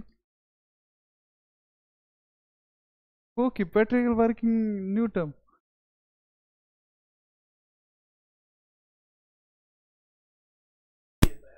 हो. एक मिनिट आता सगळ्यांनी मोबाईल काढून गुगल करा बघू ना. बघू आपण इथंच ठरवू. आणि पण तुम्ही तिघी सांगणार आहे चांगलं आहे का वाईट. हा खराब आहे की चांगलं आहे पॅट्रिकल बार्गेनिंग हे तुम्ही तिघी सांगणार. बघा की एकदा सर्वजण बघा पॅट्रिकल बार्गेनिंग. मग मी नव्हतं एक्सपेक्ट केलं हे की तुम्ही हे इक्विटी वाले म्हणजे सगळं गोड गोडच पाहिजे सगळ्याला. एक 2 मिनिटं घ्या आरामात. आरामात वाचा, आरामात कॉम्प्रिहेंड करा.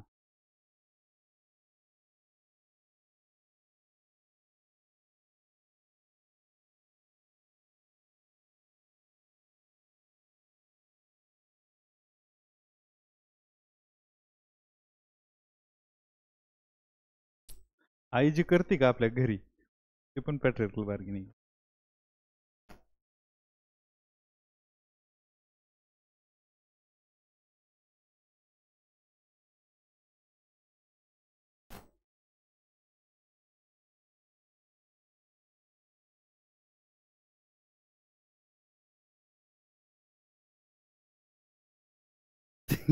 म्हणून तर मी म्हटलं की बाबा आपण एवढं सगळेजण म्हशी असतो सगळ्या गोष्टीचं म्हणजे जेंडर इक्वॅलिटीच नाही. आपण सगळीकडेच आपल्याला वाटतं ना की असं काही गोष्टी असतात. जसं की आपल्याला अर्बन नक्सलिझम वाटत होतं आतापासून. हे घरी गेल्यानंतर हे सगळे टर्म्स आहेत ना. आजची एक्झरसाइज आपली एवढीच. मी ज्या सांगितल्यात ना गोष्टी त्याला फक्त व्हेरीफाय करायचं. आणि मग नंतर आन्सर रायटिंग इतकी सोपी आहे ना, इतकी सोपी आहे ना, की तुम्हाला वाटणार पण नाही. बर्डन बिलकुल येणार नाहीये मेन्सचं कसलंच. आपण 55 दिवसामध्ये ना, आता जेवढं फ्री वाटतंय का नाही ते टॉपिक ऐकल्यानंतर की मग त्यांनी सांगितल्यानंतर त्यात फरक वाटतंय का नाही. कारण ती त्यांचा पर्स्पेक्टिव्ह आहे. त्यांनी कसं तयारी केली आणि त्यांना माझ्याकडून प्रेशर आहे की थोडक्यात सांगा सगळं आमच्या मुलांना. पण ते किती बसू शकतंय, कसं बसू शकतं, एवढं मोठं वॉस सागर आहे त्यांना एवढं एक बकेटमध्ये भरून आणायचं आपल्यापर्यंत तर शक्य नाही. आता सांगा पॅट्रिकल बार्गेनिंग काय आहे? तुम्हाला जे समजलं, तुम्हाला जे दिसतंय ते.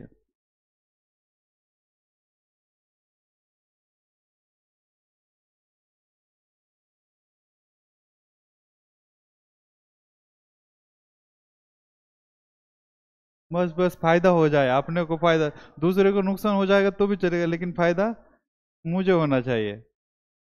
बरोबर है, सही, यही मीनिंग सबको पता है. यही जा रहा है. यही मीनिंग आहे ना सर. हा त्यांनी तेच म्हटलं अगोदर. हा त्यांची ते.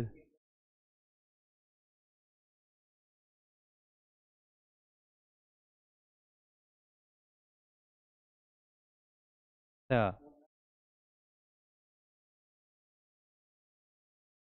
हा ते थोडस पण यांनी जे म्हणले का एकदम एकदम लाईन होती ती. हा हा, पण सर जे म्हणतात का तेच करणं, पण ते आईनं करणं, आईनं करणं. हा, आईनं करणं हे. हम्म. हम्म. सुनेला दाबात ठेवणं आणि त्याच्यातून थोडस भारी वाटून घेणं, अथवा मेलकडून थोडीशी सूट घेणं त्याच्या बदल्यात, त्याला पॅट्रियार्कल बार्गेनिंग म्हणायचं. मग आता मी थोडस एक्स्ट्रीम लेवलला थोडस वरती घेऊन जातो. जर समजलं ठीक आहे ना, तर आपण सोडून देऊ त्याला. जी काही परफ्यूमची ॲड होते, सोपची ॲड होते, जे काही ॲड केली जाते, ती कशी केली जाते की शोईंग द बॉडी. आणि त्याच्यामुळे काय होतंय की बाकीचे लोक मग तशीच डिमांड करतात. जे मेल काउंटर पार्ट आहेत की त्या फिमेल काउंटर पार्टचं तसेच रिइम्पोजिशन. की समजा उद्या संतूरची ॲड आली, संतूरच्या ॲडच्या याच्यासारखी किंवा बॉडी सेम बॉडी पाहिजे बाबा अशी जी डिमांड केली जाते, त्याला पॅट्रियार्कल बार्गेनिंग. पण त्यांना पैसे मिळायला लागलेत. त्यांच्या हे लक्षात येत नाही की याच्यामुळे बाकीच्या महिलांना प्रॉब्लेम व्हायला लागलाय. पण त्यांना फायदा होतोय, स्वतःला स्वतःला फायदा होणं, पण बाकीच्याला त्रास होणं. व्यवस्थित जाणं हे करणं, की जसं कंगना राणावत व्यवस्थित कपडे वगैरे घालून येते, बाकीच्याला प्रॉब्लेम होतो की त्यांनी म्हणते की आपले कल्चर जपलं पाहिजे. तर कल्चर जपताना काय होतंय, त्यांना तर भेटतंय फेम सगळं, त्यांना तर संस्कारी म्हणलं जातंय. मग ते बाकीच्यांना पण तसे संस्कारी राहावं लागतंय, कारण सोसायटी तशी. आणि त्या ह्या सोसायटीमध्ये ते जो टाईप होतं का, त्याला पॅटर्न. सासूने बाहेर नाही, आईनं बाहेर नाही जाऊन देणं मुलीला, 7च्या आतमध्ये घरी बोलवणं. मग ती जी जी पॉवर असते थोडीशी लिमिटेड, अशी काही खूप सारी इक्वॅलिटीवाली पॉवर नाही आहे. तुम्ही जे पकडलं का, तुम्ही एक्झॅक्ट पकडले, एका लाईनमध्येच पकडलं, तर त्याला म्हणायचं पॅट्रियार्कल बार्गेनिंग. तो तर जेंडर इक्वॅलिटी सोबत येतं. काही लोक त्यालाच कन्फ्युजन करतात की जेंडर इक्वॅलिटी. तो मला त्याच्यात नाही जायचं, मला आपल्याला फक्त सायन्स सांगायचं, कारण त्यात आणखी जास्त कन्फ्युजन होऊ शकतं बाकीच्या लोकांचं. आपलं ऑनलाईन पण टाकायचं, सो आपण जास्त नको ते डिस्कस करायला. पण मला वाटतंय की हे सायन्स आहे का, आपण तिथपर्यंत पोहोचलं पाहिजे. त्याला थोडंसं आन्सर रायटिंगमध्ये ना ते घेऊन झालं पाहिजे.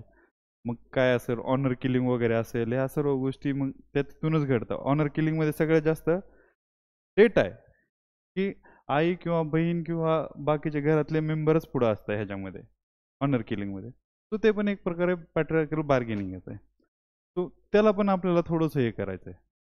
तर तिथपर्यंत मग हे काय लॉ वगैरे टेम्पलेट, आता टेम्पलेट बनवणार आपण. ही सायन्स आहे तर मग आता एक फॉर्म्युला तर बनला पाहिजे ना, प्रत्येकाने तिथं नेऊन टाकला पाहिजे. आपलं डिझास्टर मॅनेजमेंटचे बेसिक कन्सेप्ट हे आपला फॉर्म्युला आहे. त्यानंतर फ्लड, अर्थक्वेक, क्लाउड बस, लँडस्लाईड, ड्रॉट, असे 150 हे येतं. तर सगळ्यासाठी एक फॉर्म्युला बनला पाहिजे का नाही, का प्रत्येक लक्षात ठेवणार आहे आपण? नाही. एक्झाममध्ये गेल्यानंतर आपण पहिले काय करणार, कुठलं बी आहे का, आता टेम्पलेट बनवणार आहे एक आपण. कशाची बनवू आपण, डिझास्टर मॅनेजमेंटच्या आन्सर रायटिंगचे. तर कुठला बी डिझास्टर येऊ द्या, सगळ्यात पहिले आपण डेफिनेशन देणार त्या डिझास्टरची. पहिली डेफिनेशन की काय, आता आपण क्लाउड बस घेतलं तर क्लाउड बसची की 10 centimetre rainfall in 1 hour in 10 square kilometre area, ही एक झाली डेफिनेशन. मग दुसरा पॉईंट काय असणार, रिजन कोणते तर अफेक्टेड बाबा. मग त्याच्यासाठी काय करणार आपण, एक इंडियाचा मॅप काढून दाखवणार, हे असं सगळं. मग कुठं इथं हिमालयात आहे, त्याच्यानंतर इथं मध्ये आहे, इथं जिथं कुठं असेल अर्थक्वेक असेल वेगवेगळ्या ठिकाणी, सुनामी असेल तर इकडल्या साईडला आहे, जे काही डिझास्टर आहेत ते डिझास्टरचे रिजन दाखवणार, कुठल्या रिजनमध्ये होत आहे ते. कारण आपल्याला काय करायचं आहे, सायन्स म्हणलंय ना, तर सायन्समधून मग फॉर्म्युला पण बाहेर आला पाहिजे ना. तर आपला फॉर्म्युला काय, डेफिनेशन रिजन. मग हे डेफिनेशन, त्याची पर्टिक्युलर डेफिनेशन, वेगवेगळ्या व्हॅल्यू आहेत ना प्रत्येकाच्या, तर त्याची व्हॅल्यू वेगळी. ह्याच्या खाल्ल्या फॉर्म्युलामध्ये नंबर ऑफ फॉर्म्युला. आता काय करणार आहे, डिझास्टर तर होते, त्याला काहीतरी कॉजेस असतील ना. मग एक जनरल कॉजेस आपली हेडलाईन असणार, त्यात कॉजेसमध्ये पॉईंट ए असणार नॅचरल कॉजेस, आणि बी असणार अँथ्रोपोजेनिक म्हणजे ह्युमन कॉजेस. तर आता इथपर्यंत आलो आपण, आपला आन्सरचा पार्ट इथपर्यंत पोहोचला. आता कॉजेस तर झाले, प्रॉब्लेम पण काय आहे ते दाखवलं. आता आपण काय करणार, त्याचं सोल्युशन कुठं आहे आपल्याला, NDMAच्या गाईडलाईन, नॅशनल डिझास्टर मॅनेजमेंटच्या ज्या गाईडलाईन्स आहेत ना, त्याच्यामध्ये सोल्युशन दिले आपल्याला. मग हे सोल्युशन असणार आहे. सोल्युशनमध्ये काय की NDMAचे गाईडलाईन्स आहेत की तिथं बनवू नका, किंवा अर्ली वॉर्निंग सिस्टम क्रिएट करा, रेस्क्यू सिस्टम करा, हे सगळ्या ज्या गोष्टी आहेत त्या ह्याच्यामध्ये जे काय असतील ते प्रत्येक इंडिव्हिज्युअलचे वेगळे वेगळे असतील. पुन्हा 5 नंबरला काय करणार, ते ह्याचे प्रॉब्लेम आहेत ना, ह्याचे चॅलेंजेस, ते काय एक्झॅक्टली सगळं ॲड्रेस नाही करत ना. तर ह्याचे काय चॅलेंजेस आहेत, ह्याच्या लॅक्युना काय आहेत, शॉर्ट्स कमिंग काय आहेत ह्या गाईडलाईन्सच्या, हे जे सर्व आहेत, किंवा ट्रेनिंगच नाही, पर्सनलच नाही अवेलेबल, किंवा पब्लिकला अवेअरनेस नाही केलं, कॅपॅसिटीज बिल्ड नाही केली, जे काही प्रॉब्लेम असतील त्याचे, ते चॅलेंजेस. मग चॅलेंजेस झाल्यावर काय करावं लागलं आपल्याला, सोल्युशन द्यावं लागेल ना त्या चॅलेंजेसला. मग किती नंबरला, 6 नंबरला आपल्याला सोल्युशन येईल. जे काही सोल्युशन असेल की बजेट वाढवायचं, हे करायचे, सर्व गोष्टी करायच्या त्या सोल्युशनमध्ये, आणि लास्टला एक कन्क्लुजन. तर आता कोणता बी डिझास्टर येऊ द्या ना, कोणता बी डिझास्टर येऊ द्या, आपल्याला हे 5-6 तरी 7 हेडलाईन तर लिहायच्या आता. इथून सुरुवात करायची, इथपर्यंत पोहोचायचंय. आणि मी तुम्हाला शुअर सांगतो की 1 ते 1.5 मिनिटामध्ये एक क्वेश्चन चेक केला जातो.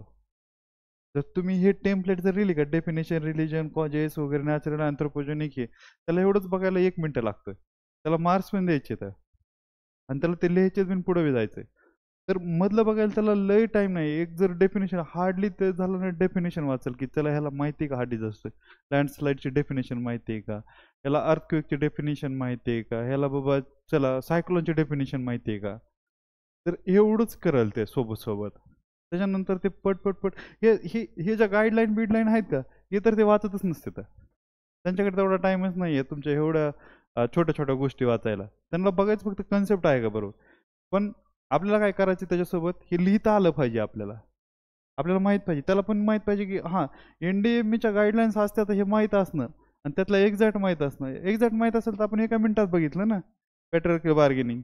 आता तर एवढी टेक्नॉलॉजी, त्याला त्याच्याशी देणं घेणं. पण तुम्हाला हे कळतंय का बाबा, ह्याच्यानंतर ही सिक्वेन्स आहे तुमच्या माइंडमध्ये वर्क होत आहे का, असं ही सिच्युएशन की झाल्यानंतर ही येते, ही येते. तर ह्या गोष्टीत. आणि कन्क्लुजन काय असते, कन्क्लुजन काय असतं माहिती आहे का, साध्या शब्दात सांगायचं तर इन्फरन्स पॅसेजचं, मॅसेज, क्रक्स, आणखी काय एक स्टेटमेंट वापरलेलं होतं, मॅसेज, क्रक्स, इन्फरन्स, हां हां मॉरल ऑफ द स्टोरी, हे सगळं होतं. आता मॉरल ऑफ द स्टोरीमध्ये, क्रक्समध्ये, ह्याच्यामध्ये एक्झाम्पल येणार आहे का, नाही येणार ना. फॅक्ट येणार आहे का, नाही.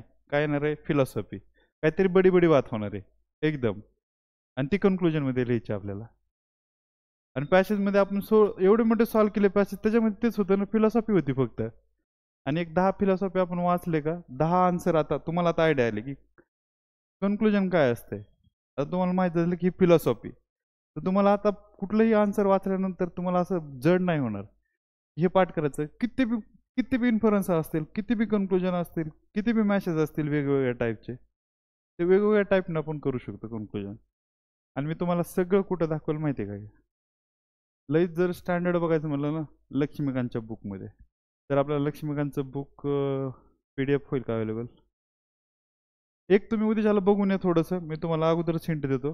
तर काय असते, समजा DPSPचं काय असतं माहिती आहे का, कुठलाही DPSPवर कुठलंही बुक उघडलं का तुम्ही की DPSPची एकच लाईन असते, DPSP has been mentioned in the part 4 of the Indian Constitution from the Article 36 to 51. झालं. आणि आणखी 15 मार्कात असतील त्याच्यानंतर काय असतंय, Article 37 has mentioned that the DPSP is the fundamental in the governance of the state. त्याच्यानंतर काहीच नसतंय. कुठलाही स्टॉपरचे आन्सर कॉपी बघा, कुठल्याही बुकचे बघा, कुठलंही मॉडेल आन्सर बघा कुणाचाही, ह्याच्यापेक्षा वेगळं असू शकत नाही. आर्टिकल 73 पंचायती राजवरती क्वेश्चन आला काय, की 74th and 73rd and 74th amendment has been introduced the third tier of the governance, that is Panchayati Raj and municipality. झालं. मग वाटलं तर एक लाईनमध्ये 243 आर्टिकल, 234 ओ पर्यंत पंचायती राज, त्यानंतर म्युन्सिपाल्टी. झालं. त्याच्यानंतर कुठलंही इंट्रोडक्शन नसतंय, कुठंच नसतंय. मी तर म्हणतो तुम्ही आणखी बघा, एवढं सोपं असतंय, फक्त ते दाखवत नाही कोणी. आणि हे दाखवता कोण, दाखवता माहिती का, दिल्लीमधले लोक दाखवता, आणि ते एक्झॅक्ट सायन्समध्ये दाखवता. आता मी हे एवढं एवढं तुम्हाला फ्लुइडली आणि पाण्यासारखं का सांगतोय, मी हे केलंय म्हणून सांगतोय. तुम्ही आता इतक्या दिवसापासून तयारी करताय, 2 वर्ष 1 वर्ष प्रत्येकाला झालंय, मला सांगा एवढी अंडरस्टँडिंग आली होती का की काय चाललं होतं आपल्याला, एवढ्या लेवलला कोणी सांगितलंय का. मला तरी नाही वाटत की आपल्या इथं असं होऊ शकतंय बाबा. होऊ शकते, करू शकतो आपण, पण त्याला कसं होड लागतं. आता मी 6 मेन्स दिल्यात सिव्हिलच्या, 2 फॉरेस्टच्या मेन्स दिल्यात, 3 इंटरव्ह्यू झालेत माझे, म्हणजे 8-9 मेन्स झाल्या माझ्या. तर त्याच्यामुळे मला हे अंडरस्टँडिंग आली. मी टॉपरच्या कॉपी बघितल्यात, सर्व झालं. आता हे रणजित सर होते, रणजित सरने मी सोबत इंटरव्ह्यू दिलेला आहे. मला 743 मार्क्स होते त्यावेळेस, रणजित सरला माझ्यापेक्षा फक्त 5 मार्क जास्त होते. आणि मला ऑप्शनल पेपरला 1ला 102 मार्क होते, जे की 130 मार्क्स नॉर्मल असते. मला पेपर 2ला 134 होते. मला वरून इंटरव्ह्यूला 150 मार्क्स दिले, सरांना 169 दिले होते त्यावेळेस, तर IPS झाले होते. आणि आमच्या दोघांमध्ये तो 5 आणि तो 19चा गॅप झाला. ते 10-12 मार्क्सने पास झाले, मी 10-12 पाठीमागे राहिलो. आणि नेक्स्ट टाइम माझ्या सोशिओलॉजीचे आणखी मार्क्स कमी झाले, 10-15. आणि तेव्हा परत 1 मार्क्सने इंटरव्ह्यूचा कॉल राहिला, ते बी ऑप्शनलमुळे राहिला. असं बी नाही की GSमुळं. GSला मला प्रत्येक वेळेस 390+ स्कोर आहे आणि 400ला 1-2 वेळेस टच झालेला. तो ही अंडरस्टँडिंग का म्हणतो मी, की जेव्हा तुम्ही करता ना तेव्हा ही अंडरस्टँडिंग येते. आणि आम्ही पण पैसे इन्व्हेस्ट केलेत, आम्ही पण दिल्लीला राहिलेलो आहेत. तर आमची एक इच्छा आहे की बाबा आता आपण इथं पुण्यामध्ये हे होणार आहे, नवीन सिलेबस येतोय. सगळ्यांचं म्हणणं आहे की दिल्लीला जावं लागणार आहे. तुम्ही रिस्पॉन्स द्यायचा, जेवढा रिस्पॉन्स देताल तेवढा आम्ही इथं शिकू, म्हणजे इच्छा आहे. म्हणून मी पण तुमच्यासोबत एक्झाम देणार, सर पण देणार, प्रत्येक जण देणार, प्रत्येकाला पास व्हावं वाटतंय. पण आम्हाला माहिती आहे थोडं बहुत ते आम्ही गाईड करू तुम्हाला इथं पूर्णपणे, काहीच अडचण नाही येणार कुणालाही. दिल्लीचा आता तुम्ही जाऊन हा क्लास मी सांगितलाय, शिवेनचा क्लास सगळ्यांना माहिती आहे? नाही माहिती तुम्हाला? शिवेन नाही माहिती तुम्हाला? हां हां, TMMP वगैरे, MK यादव तर नाव ऐकलं असेल, MK यादव. ओके, स्टार्ट केलंय का तुम्ही? त्यांनी ऐकलंय. MK यादव सर वगैरे असं एकदम व्यवस्थित सांगता, समजून देता. आपल्या इथं कोण सांगत नाहीये, UPSCचं कुठं चालत नाही, कोणाला माहीत पण नाहीये. आणि लोक टचमध्ये नाही आहेत. विशेष म्हणजे काय आहे का, जे लोक शिकवतात का ते टचमध्ये नाहीत UPSC. त्यांनी आता रिसेंट अटेम्प्ट नाही दिला, आता मी 2024 अटेम्प्ट दिला. माझं फक्त 10 मार्क्सने मेन्स राहिलेलं आहे. मी परत ऑप्शनल चेंज केलं होतं, सोशलला कमी येतात म्हणून. मी अँथ्रोपॉलॉजी घेतलं, परत मला 385 मार्क्स GSला आले. एक शब्द न वाचता MPSCची प्रिलिम करत होतो, ऑगस्टपर्यंत ते केलं. ऑप्शनल नवीन बदलला, 126 मार्क्स पेपर 2ला आले परत, आणि 100 मार्क पेपर 1ला आला अँथ्रोच्या. 691 मार्क्स पडले, 10 मार्क्सने कॉल राहिलं, इंटरव्ह्यूचा कॉल राहिला. तर मला हे सांगायचं आहे की एक लाईन न वाचता पण GSला 385 मार्क्स घेणं खूप मुश्किल आहे. एवढा कॉन्फिडन्स मी काय सांगतो, दिल्लीमध्ये कुणीही शिकवत असेल त्याच्यापेक्षा आम्ही कमीत कमी 1 इंच तरी तुम्हाला इथं पुण्यामध्ये देणार. तर नाही, आणि हे आमचं कमिटमेंट आहे, आणि हेच आमचं दिल्ली मॉडेल आहे. दिल्ली मॉडेल काय, आपल्या इथं काय होतं की फीस घेतली जाते, अर्धा सिलेबस शिकवता, अर्धा सोडून देता. बरं शिकवलं तर ते एक्झाम ओरिएंटेड शिकवत नाही, खूप सारे इकडं तिकडलंच गप्पा होता. तर आज आपण जेवढं बोललोय हे सगळं एक्झाम ओरिएंटेड होतं, आणि याच्यानंतर फक्त आपण टेक्निकल गोष्टी आणि आपला सिलेबसच बोलणार. जे काय तुम्हाला मी सर्व टर्म सांगितलं, कारण आपल्याला सोसायटी शिकायची, आपल्याला केस स्टडी शिकायचे, आता सगळ्या गोष्टी. आणि टाईम बाउंड मॅनरमध्ये सिलेबस कंप्लीट होणार. तुम्ही आता तयारी करताय, तुम्ही फक्त 55 दिवस फक्त इथं बसा येऊन. तुम्हाला जर कोणत्याही UPSCचं दिल्लीला गेल्या मुलापेक्षा जर कमी आन्सर लिहिता आले तर माझं चॅलेंज आहे. आणि जर तुम्हाला एक्सपेरिमेंटच करायचं तर आम्ही 3 दिवस सेशन फ्री ठेवला आहे, 3, 4, 5 तारीख. एकच टॉपिक घेणार मी त्याच्यामध्ये. सर थोडं सांगतील, मी काय सांगेल, आम्ही एकच टॉपिक घेणार 3 दिवसामध्ये. तो पूर्ण कंटेंट सांगणार त्याचं बेसिक, त्याच्यावरले PYQ घेणार UPSCचे, आणि तुमच्याकडून लिहून घेणार. आणि जर त्याच्यानंतर तुम्हाला वाटलं की नाही यार आपण 3 दिवसामध्ये जर हे लिहू शकतोय, तर आपण आता ह्या सिलेबसमध्ये 55 दिवसामध्ये पूर्ण करू शकतोय. तर तुम्ही फक्त आलात, तुम्ही बसलात, तुमचा फायदा होईल. आणि 3 दिवसानंतर तुम्ही फ्री, तुमच्याकडून काय आम्ही पैसे नाही घ्यायला लागलेलो. तर मला असं वाटतंय की तुम्ही या, तुमच्या मित्रांना वगैरे पण सांगा, कारण हा व्हिडिओ आम्ही याच्यावर टाकतो, ऑनलाईन टाकतो यूट्यूबला वगैरे. शेअर करा, आणि 3 दिवस या. तुम्हाला वाटलं नंतर फक्त फीचं स्ट्रक्चर एकदा दाखवतो, म्हणजे एक आयडिया असावं की तुम्हाला विचारलं कोणी तर काय आहे बाबा.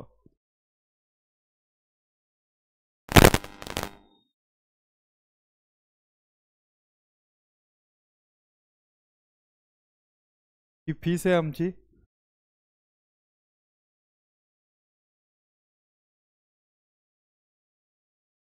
18,000 आहे ह्या कोर्सची. आम्ही पूर्ण जे तुम्हाला मी जर सांगितलं की नॉन प्रिलिम्सवाला पार्ट आणि प्रिलिम्सवाला पार्ट आहे तर आम्ही क्वेश्चन आन्सरमध्ये घेणार, शिकवणार इथं फक्त ते क्वेश्चन आन्सरमध्ये. जसं की डलहौसी आपण वाचलंय सगळ्यांनी, पण डलहौसीला मॉडर्न इंडियाचा फादर म्हणतात, हा क्वेश्चन घेणार आम्ही. मग आपण जे वाचलंय टेलिग्राफ लाईन, रेल्वे लाईन हेच सांगणार आहे मी. पण आपल्याला आतापर्यंत माहित नव्हतं की ह्याच्यामुळे त्यांना हे म्हणतात. जर अचानक समजा एक्झाममध्ये समोर क्वेश्चन आला तर जमला नसता. आता आपल्याला खूप सारे क्वेश्चन नुसतं डलहौसीवरून सॉल्व्ह करता येऊ शकतात. मॉडर्न इंडियाचा फादर म्हणतात, या टाईपमध्ये आम्ही तुम्हाला ते शिकवणार. तर 18,000 आहे, सगळ्यांना डिस्काउंट करून 10,000 फीस ठेवली. आणि मगाची जेंडर इक्वॅलिटी आणि इक्विटी आम्ही इथपर्यंत घेऊन आलो. कोणाला जर वाटत असेल की इथं डिस्क्रिमिनेशन होत आहे बाबा मुलांना नाही आहे, तर मग आपण परत एकदा ते फोटो बघू शकतोय. आहे का काही कन्फ्युजन? द्यायला पाहिजे की नाही तुम्ही सांगा. हां, नाही नाही, गव्हर्नमेंटची स्कीम तर मला सर पण म्हणले की आपण तसं केल्यासारखे. पण मला वाटतं की मगाचा जे फोटो दाखवला मी तो इथपर्यंत घेऊन जातोय. आणि एवढं तर आमची पण इच्छा आहे करायची, कारण 1/3 सीट आहेत MPSC मध्ये.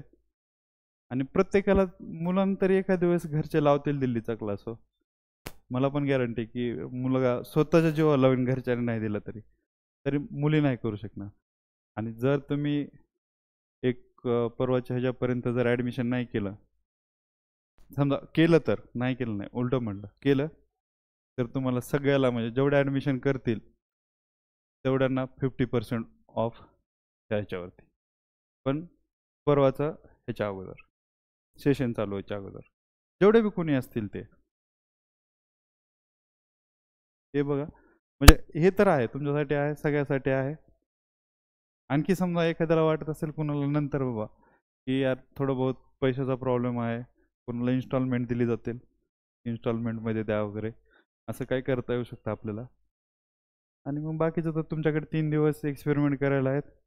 आणि ज्यांना वाटते त्यांना ती 50%ची ऑफर आहे. आणि आम्हाला वाटतं की तुम्ही तुमच्या मित्रांना वगैरे सांगा, तुम्हाला जे काही एक्सपिरियन्स वाटला ते शेअर करा. चालतं, आपण थांबू, बराच टाईम झालेला आहे. थँक्यू. नाव वगैरे लिहिलेत ना सगळ्यांनी?